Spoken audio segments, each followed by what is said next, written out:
प्रचण्डले आफ्नो धर्मपत्नीप्रतिको कर्तव्य निर्वाह गरेको भन्ने मेरो रिडिङ छ। उनका छोरीहरूलाई पनि म त्यहाँ देख्छु, त्यो पनि मलाई एकदम राम्रो लाग्छ। इमान्दार भन्नुहुन्छ भने त्यसरी जान मलाई पनि मन छ, इमान्दार भन्नुहुन्छ भने। कारण के भने सीताले चाहिँ थ्रु आउट प्रचण्डलाई साथ दिएको भन्ने छ एउटा। मेरो सुझाव के छ प्रचण्डलाई भने उच्च संयन्त्र बनाए पनि नबनाए पनि यो सरकार तिम्रो हो, यसको रिमोट तिम्रो हातमा हुन्छ। विद्या भण्डारीलाई वास्तवमा महाअभियुक्त लगाउनु नै उचित हो, मैले देख्दा लगाउनु नै पर्ने हो। त्यो कुरा उसले सुनेन, यो मात्रै सुन्यो। उसले जे मनमा पालेको छ सुरेन्द्र केसीले त्यही बोलिदिनुपर्छ भन्ने उसको मानसिकता चाहिँ त्यो छ। त्यस्तो कुरा सम्भव हुँदैन। अरूभन्दा तुलनात्मक डाइनामिक छन् है प्रचण्ड। तर सुरेन्द्र केसी अब फेरि भनिदिए माकुर्ने तेरो चालाले दुःख पाए साराले। फेरि त्यहाँ पुग्यो भने सुरेन्द्र केसी के माग्न गयो भन्दैला नि यिनीहरूले। फेरि सरकार बनेको बेला प्रतिपक्षमा भावेला भए त त्यही पनि आरोप लाग्थेन होला। स्वभावतः आफ्नो साथीको पत्नीको परिवारजनको यस्तो हुँदाखेरि आदान प्रदान हुनु मैले देख्दा स्वाभाविकै छ। एक केपी ओली पनि त्यहाँ पुगेका थिए एकपल्ट, भेटेको कुरा त देखाइएको थिएन। आखिर त शेरबहादुरलाई प्रधानमन्त्री बनाएको त प्रचण्डले नै हो। टेस्ट पनि मलाई मेरा कतिपय चाहिँ शब्दावलीलाई लिएर मेरा शुभचिन्तकहरूले घोर आपत्ति प्रकट गरे र वैकल्पिक शब्दावलीहरू दिए। डाक्टर साहबको मैले त्यो आज मैले पनि सुने छैन ती शब्दावली। आजैदेखि कन्ट्रोल गरेको मैले। आजै मैले एउटै भनिनँ नि ती शब्दहरू भन्न मलाई मन थियो, तर मैले भनिनँ। म माथि भएका टिप्पणीहरूलाई म सहर्ष चाहिँ स्वीकार र स्वागत गर्छु र त्यसमा परिवर्तन ल्याउनुपर्छ भन्ने मान्यतामा म जान्छु। बिपीले भने जस्तो मरेको घोडा होइन केपी ओली भनेको। अब यहाँ चाबुक हान्नुको के अर्थ छ भन्नु त? सेक्युरिटी नम्बर बढाउँदैमा कुनै पनि लिडर सेफ हुन्छ र राजा वीरेन्द्र सेफ भएर 4000 को सेक्युरिटी थियो नि उनको भित्र, त सेफ भए त राजा वीरेन्द्र। त्यसकारणले यो सेक्युरिटी थ्रेटसँग सम्बन्धित छैन। यो आफैमा लुटतन्त्र हो। नेताहरूले आफ्नो कमाइ खाने एउटा माध्यम, राजा रहँदासम्म यो गर्न पाइँदो रहेछ भन्ने बुझेपछि राजाको ठाउँमा यिनीहरू आएका हुन्। कुरो त्यति मात्रै हो। कम्युनिस्टहरूले सम्पत्ति केही होइन, यौन केही होइन, माया प्रीति भन्ने कुरा पनि गौण हो, क्रान्ति भए पुग्छ भन्छ। तर त्यो बिना कोही पनि मान्छे बाँच्न सक्छ त? यो प्रचण्डको योजनामा माधव नेपालले बनाएको सरकार हो नि त यो। अब केपी ओली त आफै लाचारको अवस्थामा आइपुगे नि त। यो सरकारै प्रचण्डको हो नि त। दलभित्रको किचलोबाट बच्नको लागि हाउस विकसन गर्ने पहिलो व्यक्ति केपी ओली नै हुन्। यिनीहरूको एकै ठाउँमा बसाइ सम्भव छैन भनेर 1 वर्ष अगाडि भनेको। अब अर्को अध्यादेश आउँछ 40% को सिद्धान्त। यो पनि मैसँग सुरुकै दिन तपाईसँग भनिरहेछ हैन? त्यस प्रचण्डको सुरक्षा थ्रेट 81 बढ्यो। मेरो घरमा आएर चाहिँ दिनको एउटा चोरी हुन्छ यहाँ। मलाई त जागिर गएकै थाहा पाएन के पनि लोकतन्त्र हुन्छ भन्छन्। भन्ने उनीहरू नै भन्दा रहेछन् त। अब त्यसो भने अहिले उनी फेरि त्यो समूह बदलेर यता आएर फेरि मन्त्री हुने कुरा गर्दैछन्। त्यसो भने यस्तो पनि लोकतन्त्र हुन्छ त? यस्तै मान्छेले गर्दा आजको दिन आएको। माओवादीका सांसदले विपक्षमा मत त हालेनन्, एमालेका सांसद छरिन्छन् भने शेरबहादुर र प्रचण्डको जिम्मा त होइन होला नि? केपी ओलीले जिम्मा लिनु पर्दैन? आफ्ना सांसदलाई आफै कन्ट्रोल गरेर राख्न सक्दैनन् भने प्रचण्ड र शेरबहादुरमाथि प्रश्न उठाएर हुन्छ र? होइन, प्रचण्ड शेरबहादुर तपाईँले उठाइदिनु भयो नि त।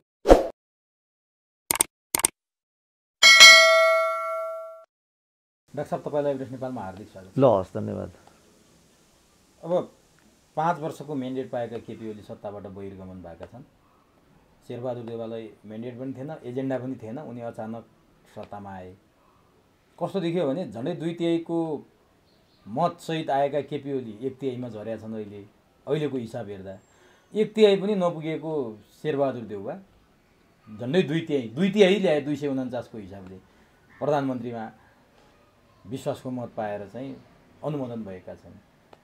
एउटा नेपाली जनता, आम नेपाली जनता जो चाहिँ बिहान काम गरेर बेलुका खानुपर्ने, काम नगरे चुलो नबोल्ने, भोकै बस्नुपर्ने र गिट्टी कुटेर जीविका पार्जन गर्ने, सरकारसँग प्रत्यक्ष सहभागिता नहुने, जोडिँदै नजोडिने मान्छेहरूको तात्विक जीवनमा चाहिँ यो फेरबदलले केही फरक पार्छ? डाक्टर साहब, किन खुसी र दुःखी हुनुपर्ने? सामाजिक सञ्जाल हेऱ्यो त्यस्तै छ, केही फरक पार्छ र यसले? मैले यहाँबाट होइन, यो त सामाजिक सञ्जाल भनेको त मध्यमवर्गीय टाठाबाठा खातापिताहरूको पकडमा रहेको संरचना हो नि त। तपाईँले भन्नुभएको चाहिँ त्यहाँ पहुँच नहुनेहरूको हो।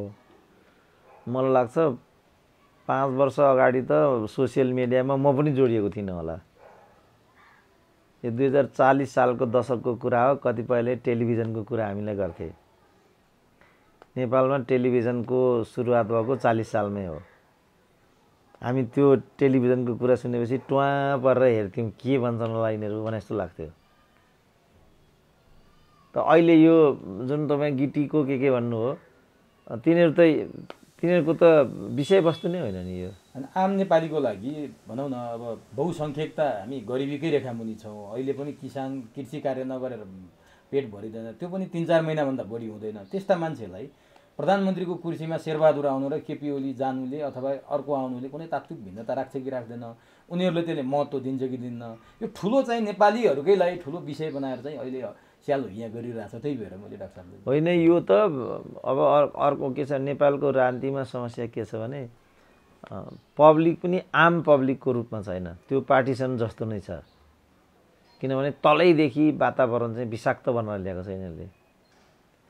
मेरो 2जना विद्यार्थी थिए यहाँ किर्तिपुरका, अनि अब गाउँै फर्केर जानु पर्यो भनेर उनी यहाँबाट नुवाकोट गए। नुवाकोट गएपछि 1-2 महिनाको अन्तरालमा उनीहरूले त्यहाँ हाय हलो बोलचाल आदान प्रदान एउटा पनि उनीहरूले त्यहाँ लिफ्ट पाएनन्।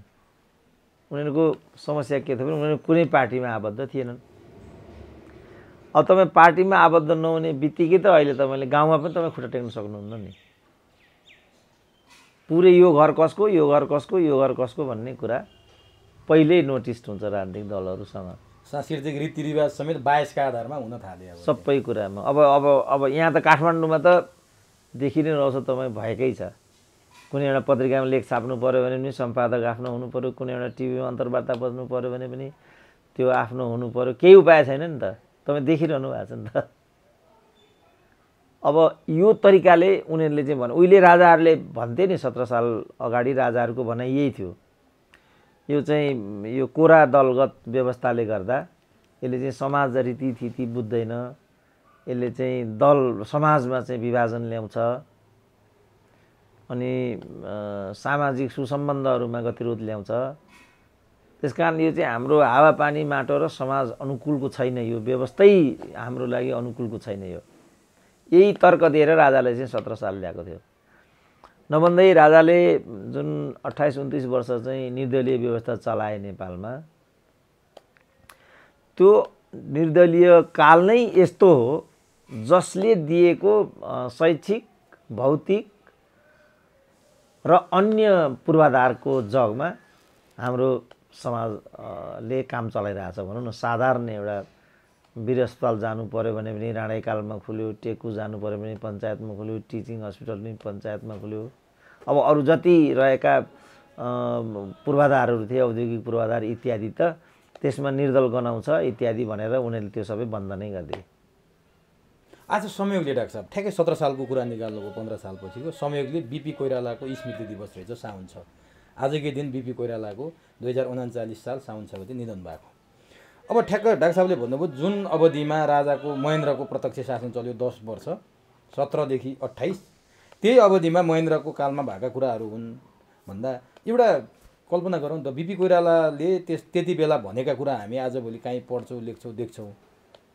एउटा दुनो गाई होस्, एकल गोरु होस् र एउटा सानो घरको छुप्रो होस्, त्यही हो नेपाली जनताको लागि आवश्यक पर्ने भनेर बिपी कोइरालाले भने हुन् होइनन्, त्यो निकै चर्चामा ल्याइन्छ आजभोलि।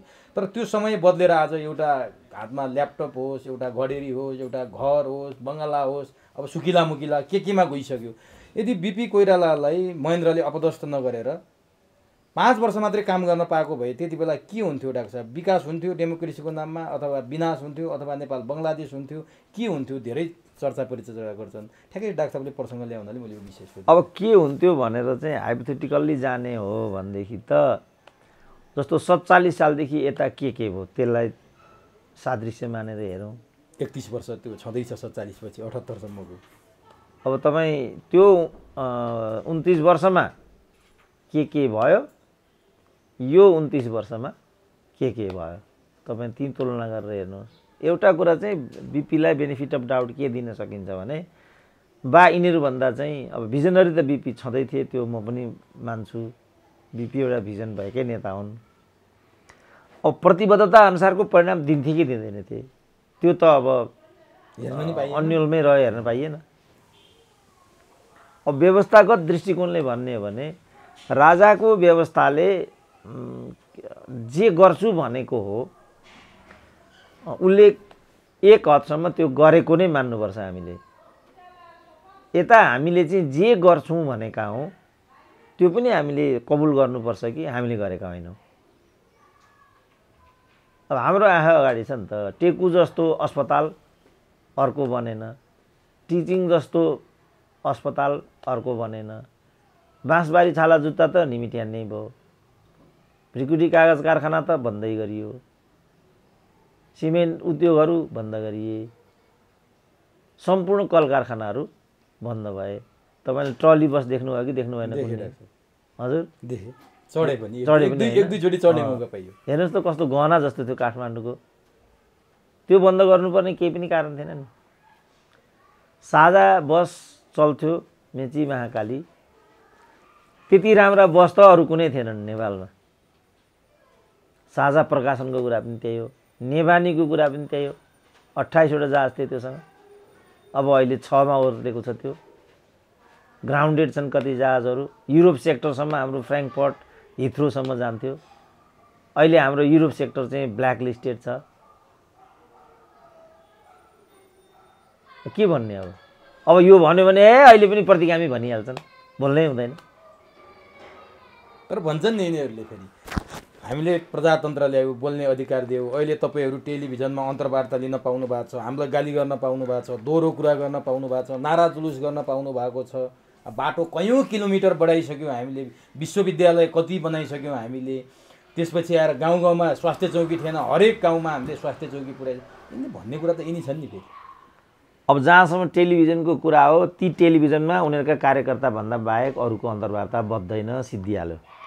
पत्र पत्रिका पनि यिनीहरूका छन्, यिनीहरूको भन्दा अरूको आर्टिकल त्यहाँ छापिँदैन, सिद्धिहाल्यो।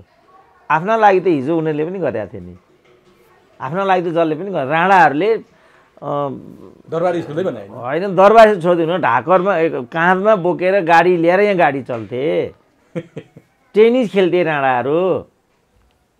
जङ्गबहादुर बेलायतको यात्रामा गएका थिए, उनीहरू त कहाँ रोकिएका थिए, उनीहरूले कहाँ सुविधा पाएका थिएनन् त हिजो। इटालीको चाहिँ ग्लास ल्याएर चाहिँ यिनीहरू आफ्नो झ्याल ढोका बनाउँथे। शासक वर्गलाई त कहिले वञ्चित हुनु परेको छ। तर आम मान्छेले, जुन लोकतन्त्र भन्छन् यिनीहरू, त्यो लोकतन्त्र भन्नेले आम मान्छेलाई चाहिँ के दियो? 3-4 कुरा ग्यारेन्टी गर्नुपर्छ लोकतन्त्रले। एउटा शिक्षा, एउटा स्वास्थ्य, एउटा रोजगारी। यसमा चाहिँ के गर्यो त लोकतन्त्रले हो? मलाई भन्नुहुन्छ भने त जे पञ्चायतमा मैले भोगेको अलमोस्ट त्यसको वरिपरि नै भोगेको होला, घटीबढी त्यस्तो केही नहोला। हिजो राजपरिवारप्रति सम्मान जनाउनु पर्थ्यो, त्यो कुरा हो। अहिले मनमा लागेको कुरा भन्नमा त्यत्रो रोकटोक छैन, तर मूल्य त चुकाउनुपर्छ। म ओलीलाई आलोचना गरौँ, मूल्य चुकाउनुपर्छ। म प्रचण्डलाई आलोचना गरौँ, मैले मूल्य चुकाउनुपर्छ। एउटा सोसियल मिडियामा मेरो एउटा कहाँको एउटा साथीको प्रतिक्रिया आइरहेको थियो, तपाईँले चाहिँ शेरबहादुरलाई झम्टिनु भयो, तपाईँ त बौद्धिक भनेको रहेछ, होइन रहेछ, तपाईँसँग मेरो सम्बन्ध टुट्यो भनिदियो भने त्यो प्रवृत्तिमा त केही पर्न फरक आएन नि त। तपाईँले बोल्ने स्वतन्त्रताको कुरा गर्नु, मैले बोलेँ मानिलिउँ, उसलाई मन परेन, मलाई उसले ब्ल्याकलिस्ट गरिदियो, अनि के बोल्नुको अर्थ भयो त? तर त्यतिको तपाईँले बोल्यामा उसले मन नपराएर ब्ल्याकलिस्ट गरिदियो, आलोचना गर्यो, त्यो त सामान्य हो नि। जेल नेल त छैन नि अहिले। पहिला त बोलेकै भरमा जेल नेल खाएका कुरा गर्थे, हामी त देखेनौँ होइन? किन छैन? युवराज घिम पत्रकार हेर्नु, तपाईँकै परिवारबाट भन्छु, युवराज घिमिरेलाई लगेर हनुमान ढोकामा कोचेको होइन? अहिले पनि कयौँ माइला लामालाई हतकडी ल्याएर राखेको होइन? छैन थुनिएका? आस्थाका बन्दीहरूलाई त अहिले पनि त्यही व्यवहार छ। गोली ठोकेको होइन सिरामा, यो के गौतम भन्नु त, कुमार पौडेल। अनि तपाईँ देख्नुहुन्न त्यो सबै? केही पनि फरक छैन। मैले भने फरक के छ भने अहिले मूल्य चुकाउनु पर्छ, तैँले भौतिक रूपमा पनि क्षति बिहोर्नु पर्ने, त्यति मात्रै फरक, त्यति देखिन्छ। जस्तो भनौँ न, अब मोहनचन्द्रै, के अरे हाम्रो मोहनचन्द्रैहरू, केपी ओली नैहरू 14 वर्ष जेल बसे, हो कि होइन? जिउ त सुरक्षितै रहेको थियो नि त। यो पालामा त यही बहुदलको पालामा त, यो माओवादीवाला पालामा त कुनै घर यस्तो छैन होला जहाँ एउटा मान्छेको चाहिँ हत्या भएको छैन, होइन? त्यो पनि यो हो कि एक थरी मान्छे हिजो चाहिँ प्रताडित भए, अर्को थरी मानिसहरू त्यसपछि प्रताडित हुन थाले होइन। जस्तो अब यो काङ्ग्रेसवाला डेमोक्रेसीमा माओवादीहरू प्रताडित हुन थाले, माओवादीवाला डेमोक्रेसीमा विप्लवहरू प्रताडित हुन थाले। बरु फरक के छ भने पञ्चायतको र अहिलेको एक्का दुक्का मान्छेले अवसर पाउँथे त्यो बेला। हाम्रो युनिभर्सिटीकै कुरा गऱ्यो भनेदेखि ठुल्ठुला पछि यिनीहरूले रेक्टर बनाए त्रिभुवन विश्वविद्यालयमा, तिनलाई चाहिँ राजाले डिन बनाएका थिए। अब पछि ठुला काङ्ग्रेस भएका थिए, सूर्यबहादुर साक्य भन्ने, तिनी भिसी थिए त्रिभुवन विश्वविद्यालयमा। महेश कुमार उपाध्यायलाई त यिनीहरू खुल्लमखुल्ला कम्युनिस्ट भन्थे, त्यो मलाई नै थाहा छ। मलाई महेश कुमारले भिसी बनाएको क्याम्पससिप बनाएको हुनाले मलाई पनि कम्युनिस्ट भन्थे, त्यो म आफै थाहा पाएर आएको छु। त्यो त्यसकारण भनेपछि 20 को 19 केही पनि 20 को 19 छ, तर 20 का 20 छैन, त्यति मात्रै। हामीले पनि बेमानी त गर्नु भएन। 20 को 19 छ, तर 20 का 20 चाहिँ छैन। अब डाक्टर साहब, जस्तो अघि मैले भने नि, आज बीपी कोइरालाको स्मृति दिवस भयो हुनाले हामीले त्यो हाइपोथेटिकल क्वेसन गरेर धेरै औचित्य त हुँदैन। अहिलेका भन्दा भिजनरी त देख्नुभयो डाक्टर साहबले। अहिलेको 31 वर्ष जुन हामीले बिहोर्यौँ नि 47 सालपछि 78 सालसम्म आउँदा, बीपी कोइराला भइदिएको भए पनि त्यो यस्तै बिहोर्नु पर्ने अवस्था हुन्थ्यो कि अलिकति फरक चाहिँ पाउन सक्ने अवस्था हुन्थ्यो? विकासको कुरामा होस् अथवा रोजगारको कुरामा अथवा राष्ट्रियताका कुरामा। उनलाई त भारतीय दलाल भनियो अन्तिमसम्म भनेर डाक्टर साहबले पटक पटक व्याख्या गर्नुभएको छ। यस्तै अवस्था चाहिँ हुन्थ्यो कि हुन्नथ्यो भन्नेमा चाहिँ अहिले डिस्कस भएको पाइन्छ। अहिले कमल थापाले पनि बीपी कोइरालाको कुरा मान्ने, कमल थापाले बीपी कोइराला खोज्ने, शेरबहादुर देउवाहरू त आफू शिष्य नै हो भन्ने, प्रचण्डले पनि कमल थापाकै कुरा गर्ने, राजावादी के अरे बीपी कोइरालाकै कुरा गर्ने, राजावादीहरूले पनि बीपी कोइरालाकै कुरा गर्ने। राजा र बीपीको घाँटी जोडिया छ भन्ने विषयलाई लिएर अहिले चर्चा परिचर्चा हुन्छ। उनी भइदिया भए हुन्थ्यो चाहिँ के डाक्टर साहब खासमा? होइन भनिहाल्नु, त्यो त अब हामीले जस्तो मदन भण्डारीकै कुरा पनि त्यही छ। मदन भण्डारीको वाइ छ। अब के हुन्थ्यो होला त अब हामी कल्पना गर्न सक्दैनौँ होइन।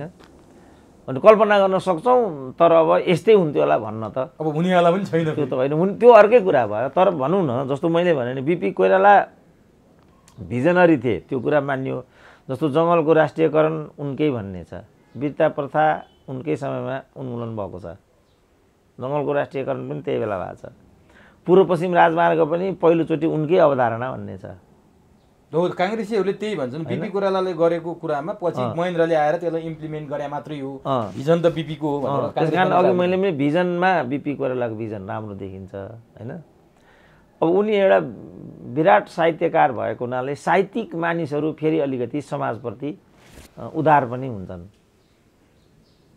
साहित्यिक एउटा मानसिकताको त्यो एउटा विशेषता हुन्छ र संसारका ठुल्ठुला नेताहरू प्राय स्रष्टा नै देखिन्छन्। माओ भने पनि, लेनिन भने पनि, नेहरू भने पनि, अब हाम्रो यही पुष्पलालको पनि एउटा साहित्यिक मान्यता, राम्रो साहित्यिक मान्यता देखिन्छ। त्यो चाहिँ कम्युनिस्ट पार्टीभित्रको गुटबन्दीले गर्दाखेरि पपुलराइज हुन पाएन। अब यो पार्टिसनले गर्दाखेरि हामीहरूले, मैले त्यही कम्युनिजममा पिएचडी गरेँ, तर मेरो त्यो विज्ञतालाई त यो समाजले मानेन नि त,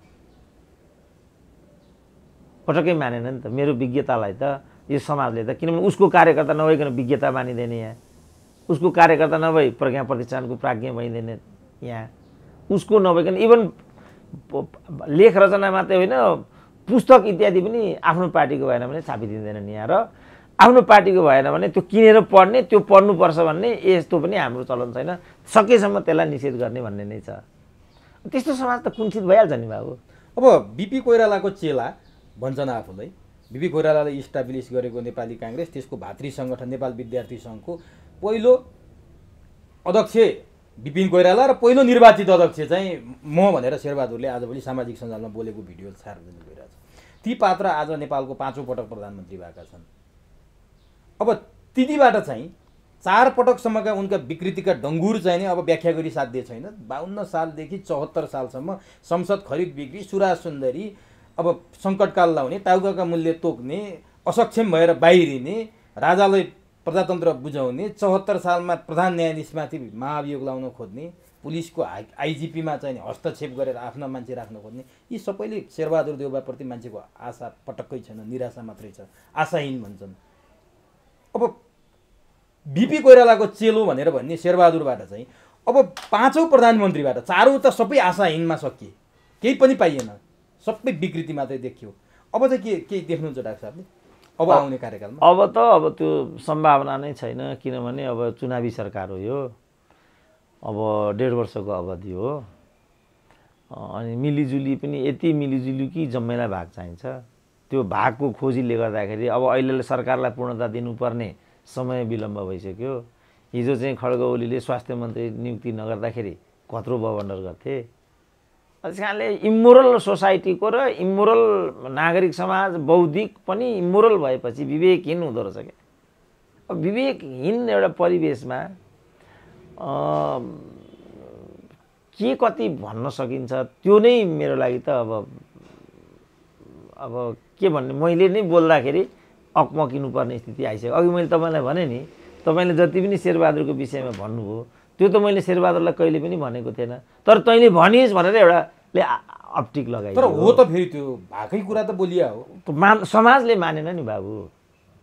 समाज, अघि मैले भने समाजले जब कुनै पनि समाज गुणग्राही हुँदैन भने, तपाईँको विज्ञतालाई मान्दैन भने, अनि तपाईँले ल्याउनु भएको लोकतन्त्रकै के अर्थ भयो? लोकतन्त्र भनेको त रेस्पोन्सिभ हुनुपर्छ। लोकले चाहिँ प्रश्न उठायो भने तपाईँ त्यसमा जवाफदेही हुनैपर्छ। जस्तो 5वटा 6वटा आरोप, गम्भीर आरोप तपाईँले शेरबहादुरमाथि लगाउनु भयो नि त, होइन? अब त्यो आरोप त शेरबहादुरले र शेरबहादुरको गुणगान गाउने जुन भक्तजनहरू छन् तिनले गम्भीर रूपमा लिनुपर्छ नि। ओहो, किनभने सुरा सुन्दरी पनि हो, आइजी काण्ड पनि हो, न्यायाधीश काण्ड पनि हो, टाउको मूल्य तोकेको पनि हो, ठुलो सरकार पनि हो, सबै कुराहरू हुन्। अब जसको टाउको मूल्य तोकेको उही आफ्नो घाँटी दिन तयार छ भने अब हामी के गरौँ? त्यसको पङ्क्ति शेरबहादुरलाई नै जय जयकार गर्नबाट चाहिँ त्यो जय जयकार मात्रै हो र डाक्टर साहब। अझै के देखियो भने केपी ओली प्रधानमन्त्री हुन्छन्, सबैभन्दा बढी खुसी माओवादी हुन्छन्। जति बेला उनीहरूको गठबन्धन बनेको थियो त्यति बेला सामाजिक सञ्जाल हेर्नु पर्थ्यो, सार्वजनिक फोरममा जानु पर्थ्यो, कहीँ जानु पर्थ्यो, म त माओवादीको उद्गम ठाउँकै मान्छे, केपी ओली राजनेता महान नेता भन्ने तिनै माओवादी हुन्थे। अब प्रचण्डले फेरि शेरबहादुरलाई प्रधानमन्त्री बनाए। आज काङ्ग्रेस जनहरू खुसी देख्दैन। म काङ्ग्रेस जनका नेतासँग कुरा गर्दा हामीलाई हर्ष पनि छैन, विस्मात पनि छैन भनेर काङ्ग्रेसका नेताहरू भन्छन्। तर माओवादीका नेता कार्यकर्ता किन यति धेरै खुसी भएको हो शेरबहादुर प्रधानमन्त्री भन्दा, यो बुझ्नै नसकिने कुरा भयो कि। बनेका छन् शेरबहादुर काङ्ग्रेसको नेता प्रधानमन्त्री, खुसी छन् माओवादी। होइन, यस्तो हुन्छ। एक त यो अधिनायकवादी विचारबाट आएको प्रवृत्ति अलिकति अनुदारवादी हुन्छ एक कुरा त, र त्यो परपीडक पनि हुन्छ। किन उसको विचारधारा नै वर्ग विरोधी हो नि, वर्ग निषेधित हो नि त उसको विचारधारा नै। आफ्नोभन्दा भिन्न मतलाई, आफ्नोभन्दा भिन्न सोचलाई, भिन्न प्रवृत्तिलाई, भिन्न समूहलाई, भिन्न सङ्गठनलाई चाहिँ सके त उच्छेदै गरिदिने हो, नसके पनि दमन गरेर, प्रताडित गरेर सामाजिक बहिष्कार गर्ने भन्थ्यो। हाम्रा पाला पनि हुन्थ्यो त्यस्ता। कोहीसँग अलिकति कुरा मिलेन भने त्यसलाई सामाजिक बहिष्कार भन्यो, बिहा बटुलो बन्द, आवत जावत बन्द, बोलचाल बन्द, लेख रचना बन्द, जुन मलाई व्यवहार गरेका छन् नि यिनीहरूले, हो त्यस्तो चाहिँ त्यही स्कुल अफ थटबाट आएको कुरा हो। अब काङ्ग्रेस, अब यो चाहिँ एकदलीय मानसिकताको कुरा भयो। काङ्ग्रेस चाहिँ तुलनात्मक रूपमा चाहिँ उदार मना हो। उनीहरूमा राजनीतिको ठाउँमा भए पनि सामाजिक विधि व्यवहार चाहिँ सामाजिक रूपमा गरिनुपर्छ, हेरिनुपर्छ भन्ने। जस्तो बिपी कोइरालाले नै भन्थे नि, म राजनीतिमा समाजवादी हुँ भने साहित्यमा चाहिँ अराजकतावादी हुँ र साहित्यमा सम्राट पनि नाङ्गो हुन्छ भन्थे। सत्य कुरा हो नि त। सम्राटलाई यौन सुख नचाहिने अनि सर्वहारालाई मात्रै चाहिने भन्ने त हुँदैन होला। सही कुरा के भने जम्मैलाई यौन चाहिन्छ, र यौन मनोविज्ञानको कुरालाई साहित्यमा एक प्रकारले चाहिँ व्याख्या गरिन्छ। अब तपाईँ यसलाई राजनीतिक रूपले हेर्नुभयो भने कम्युनिस्टहरूले सम्पत्ति केही होइन, यौन केही होइन, माया प्रीति भन्ने कुरा पनि गौड हो, क्रान्ति भए पुग्छ भन्छ।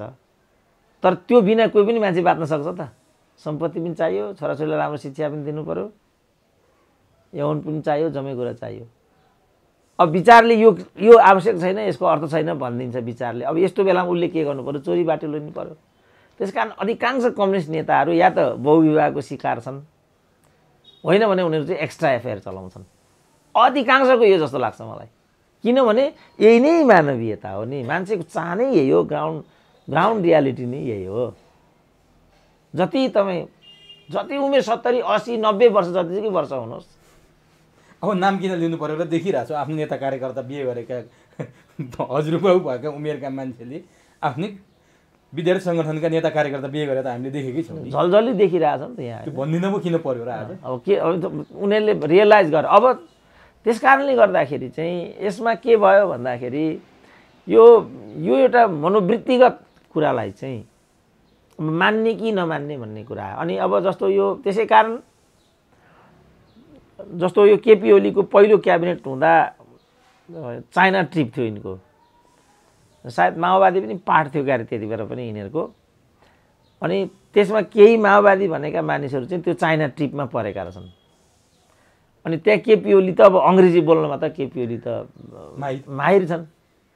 अनि त्यो उनीहरूले त्यो सुनेर उनीहरूलाई के लागेछ भने ओहो वास्तवमा केपी ओली त केपी ओली नै रहेछन् भन्ने लागेछ एकदम मलाई। ती माओवादीवालाले यो कुरा भनेको। त्यसपछि उठापटकहरू भए होइन, शेरबहादुरसँग बन्ने बिग्रिने यस्तो कुरा भयो। अनि यो कथित पार्टी एकता भयो यिनीहरूको। पार्टी एकता हुँदाखेरि पनि तपाईँले भने जस्तो नै कुरा थियो, तर त्यो टुटेपछि ठ्याकै उल्टो भयो। अब अहिले सबैभन्दा दुष्ट केपी, माधवको पनि केपी, प्रचण्डको पनि केपी, सबैको। शेरबहादुरप्रति केपीको आक्रोश पनि सुनिँदैन, शेरबहादुरको केपीप्रति आक्रोश सुनिँदैन। यो कस्तो अचम्म होइन। प्रधानमन्त्री भएका छन् शेरबहादुर, रिस फेर्नु परेको छ माधव र प्रचण्डसँग, माधव प्रचण्डको रिस केपीसँग होइन। अब शेरबहादुर त शिखण्डी हुन् नि त, यो वास्तव बनाएको त माधव नेपाल र प्रचण्डले हुन्। यो प्रचण्डको योजनामा माधव नेपालले बनाएको सरकार हो नि त यो। अब नि डाक्टर साहब यहीमा एउटा नजिर पेश गर्छु म डाक्टर साहबलाई। 56 सालमा कृष्णप्रसाद भट्टराईलाई प्रधानमन्त्री बनाउने कुरा गरे गिरिजाप्रसाद कोइरालाले, बहुमत पाए, कृष्णप्रसादलाई प्रधानमन्त्री बनाए। डाक्टर साहब सबै जानकार हुनुहुन्छ, मैले खालि दर्शक जनताको लागि मात्रै यो कुरा म सम्झाउँदैछु। 9 महिना पुग्दा नपुग्दै कृष्णप्रसादलाई रुँदै गिरिजाप्रसादले राजीनामा गर्न बाध्य पारे, आफू प्रधानमन्त्री भए। तर त्यो उनीहरूको प्रधानमन्त्रीको साटफेरमा संसदमा उनीहरूको बिचमा भएका कुराहरू आजसम्म पनि मान्छेले उदाहरण दिन्छन् कि एउटा पनि व्यक्तिगत आक्षेप लाएर बोलेका कुरा सुनिएनन्। कृष्णप्रसादको ठाउँमा गिरिजाप्रसाद गए, कृष्णप्रसादले काहीँ आक्षेप लागेको पनि सुनिएन। गिरिजाप्रसादले अन्तर्घात गराएर चुनाव हराए, त्यहाँ पनि कृष्णप्रसादले अराजनीतिक कुरा बोलेको सुनिएन। काङ्ग्रेस पार्टी फुट्यो, शेरबहादुर र गिरिजाको बिचमा न अहिले जस्तो पुतला जलाउने काम भयो, न माधव नेपालको पुतलालाई लगेर कोटेश्वरमा लगेर शङ्ख बजाउँदै दहन गरेका काम यिनीहरूले गरे। पार्टी त धेरै फुटे नि, राप्रपा फुटे, माओवादी फुटे, इभन टुक्रा टुक्रा भए माओवादीहरू। तर आज केपी ओली र माधव नेपालको हेर्नुहोस् त डाक्टर साहब, एउटाले चाहिँ नि बाँदरे प्रवृत्तिबाट माधव नेपालको विरोध गरेको छ, अर्कोले जलाएको छ फल्नु गरेर, केपीको जलाएको छ। यो के गरे यिनीहरूले भने कि यिनीहरूले अरूबाट सिक्दैनन्, अरू देखेका छैनन् इतिहास नेपालमै त्यस्तो भएको छैन नि अहिलेसम्म। होइन। अब यिनीहरू त अघि मैले भने नि एउटा निषेधकारी प्रवृत्तिका तत्त्वहरू हुन् यिनीहरू। संस्कार कस्तो रहेछ भन्ने जनतामा बहस हुन थाल्यो क्या आज। होइन, त्यो त भनिहाल्ने एक दलीय प्रवृत्ति भनेको जहिले पनि त्यस्तै हुन्छ। तपाईँलाई तपाईँको प्रश्न पनि पुरा हुन नदिइकन म उत्तर दिन थालेँ भने त्यो सिस्टम मानिँदैन नि त्यस्तो। त्यस कारणले बोल्नु भनेको, सोध्नु भनेको प्राविधिक कुरा मात्रै होइन नि। योजना अनुसार तपाईँले के चिजमा मबाट के चाहनु भएको हो, अनि तपाईँलाई मैले कस्तो उत्तर दिन पर्ने हो, एकअर्कालाई त ठिकसँग बुझ्नु पर्यो नि त। अब यिनीहरू चाहिँ जस्तो अब नेतृत्वको एउटा शैलीले पनि थोरै फरक पार्छ। जस्तो त्यही कुरा म भन्छु, मानिसहरू त्यो कुरा राम्रो भन्दैनन्। तुलनात्मक डाइनामिक लिडर छन् प्रचण्ड भन्छु नि म। जस्तो अघि तपाईँले पनि भन्नुभयो प्रशस्त विभाजन आयो, टुक्रा टुक्रा भयो, माओवादी 10 समूह भएको थियो त्यहाँ। यस्तो हामीले कहिले पनि देखेनौँ नि। यस्तो पुतला जलाउने, अर्कोलाई जिउँदै मार्ने काम त गरेको थिएन, यस्तो कहिले हामीले देखेनौँ। जस्तो यहीचोटि पनि 7 जना माओवादीका जाजल्यमान नेताहरू प्रचण्डबाट छुटे, जसलाई प्रचण्डले सकेको भरण पोषण गरेका थिए। त्यसको अतिरिक्त प्रचण्डले त्यस्तो प्रकारले दुध कारेको हामी सुन्दैनौँ नि। मातृकाहरू नै आए फेरि फर्के, त्यही कारण थियो आएकाहरू फर्केर गएका छन्। 5-7 समूह गएका छन् त्यहाँ। मणि थापा पनि समाहित भएका थिए पछि, अनि मातृका पनि समाहित भए। ओन्सरी घरतीहरूको पनि अलग समूह थियो, बादलै छुट्टै थिए। अनि पछि बादलहरू नै पुगे त्यहाँ सबै समाहित भए। तदनुरूप सबैलाई अवसर पनि दिए।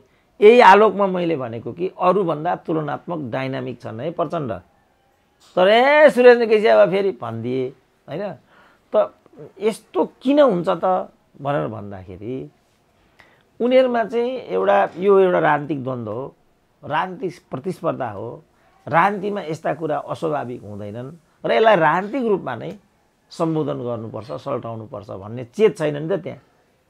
यिनीहरूलाई एउटै के लागेको छ भने माधव कुमार नेपालहरूले गर्दा आज हाम्रो अगाडिको भाग चाहिँ खोसियो। जस्तो भनौँ 11 जना राजदूत अब फर्काएर ल्याए। अब यिनीहरूलाई त कति तोड पर्यो होला त। अब केही न केही फुटपाथका मान्छे रल्लिएर हिँड्ने मान्छे थिए, भागी राजदूत बनाइदिएको थियो ओलीले। सानो तोड पर्यो होला त। उनीहरूले सपना बुनिसकेका थियो होला, छोराको एउटा सपना थियो होला, छोरीको एउटा सपना थियो होला, आफ्नै एउटा चिन्तन थियो होला, मेरो बायोडाटा बन्ने भयो भन्ने लोभ थियो होला। त्यो सबमा चाहिँ प्रहार भएपछि मुखमा आएको भाग चाहिँ कसैले खोसिदियो भने तपाईँलाई कस्तो लाग्छ ल भन्नु त? चकनाचुर भयो सपना। त्यसपछि त्यही यी मध्येका सबभन्दा वरिय व्यक्ति युवराज कार्की भन्ने, तिनको पनि नाम थियो यसमा। यिनी त अगाडि नै त्यो ग्रेजुएसन नगरे हुनाले फालिसकेका थिए। अब तिनको चाहिँ भनाइ के थियो भने म माथि घोर अन्याय भयो, पहिला पनि मलाई यस्तै भयो, अहिले पनि मलाई यस्तै भयो। मन्त्री तहका मान्छेको त्यो कुरा छ भनेपछि जो यी फुटपाथका मान्छेलाई टिपेर यिनीहरूले राजदूत बनाएका छन् तिनीहरूलाई कति तोड परेको होला। उस्तै पऱ्यो भने यो प्रचण्ड शेरबहादुरलाई घुच्चुकमा हान्न पाए हुन्थ्यो भन्ने लागेन होला त। त यो कारणले एक त सैद्धान्तिक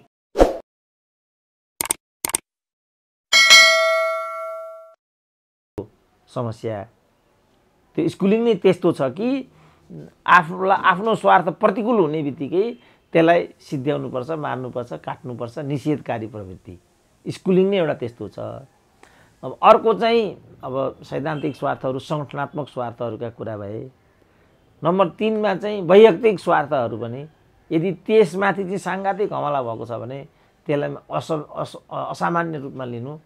आम मान्छे कसैलाई पनि एउटा जस्तो भनौँ न, यहाँ कति मान्छेलाई मन्त्री हुन पाउँछु कि पाउँदिनँ, मन्त्री भएन भने कसरी म यहाँ बाँच्नु, कसरी नाक देखाउनु भन्ने समस्या छ भने प्रदीप गिरीलाई त त्यो समस्या कहिले पनि छैन नि। छ त, उनी पनि त मान्छे नै हुन्। तर आम मान्छे र खास मान्छेमा यही भिन्नता हुन्छ। जो अघि तपाईँले कृष्णप्रसाद भट्टराईको कुरा गर्नुभयो नि, कृष्णप्रसाद भट्टराईले हार्दाखेरि बिबिसीमा दिएको प्रतिक्रिया म अहिले पनि सम्झिरहेको छु। उनलाई अन्तर्घातबाट हराइएको हो, यो सबै भगवानको इच्छा हो। त्यसकारण यो कुरालाई म मनमा मात्रै राखेर म विरुद्ध अन्तर्घात गर्ने सबैलाई माफ गरिदिन्छु भनेको छ कृष्णप्रसाद भट्टराईले पहिलोचोटि। त्यो म सुनिरहेको छु। त्यसपछि दोस्रोचोटि भट्टराईलाई नै अगाडि नसारिकन चुनाव जितिँदैन भन्ने भयो गिरिजालाई, लौ त भनेर उनलाई चाहिँ अगाडि सारियो। अब नेपाली समाजको अघि मैले कुरा गरेँ नि, यो यति परपीडक छ र यो यति बैगुनी समाज छ कि लोकतन्त्रको लागि सम्पूर्ण जीवन न्यौछावर गर्ने कृष्णप्रसाद भट्टराईलाई काठमाडौँबाट कहिले पनि विजयी हुन दिएन। पराजय पनि कस्ताको हातबाट गराइयो भने विद्या भण्डारीको हातबाट, जो आफै 29 वर्षकी पनि थिएनन्। कुन योगदान थियो होला लोकतन्त्रमा उनको भन्नु त? मदन भण्डारीको अर्धाङ्गिनी हुनु बाहेक उनको कुन योगदान थियो होला ल भनिदिउँ त? तर त्यो तहको नेतालाई यो तहको नेता अगाडि सारेर अपमानजनक चाहिँ पराजित गराइयो। एकपल्ट हो र दुईपल्ट पराजित गराइयो। अन्तर्घातको कथा त फेरि बेग्लै छ। त्यसपछि उता वीरगन्जतिर लगियो।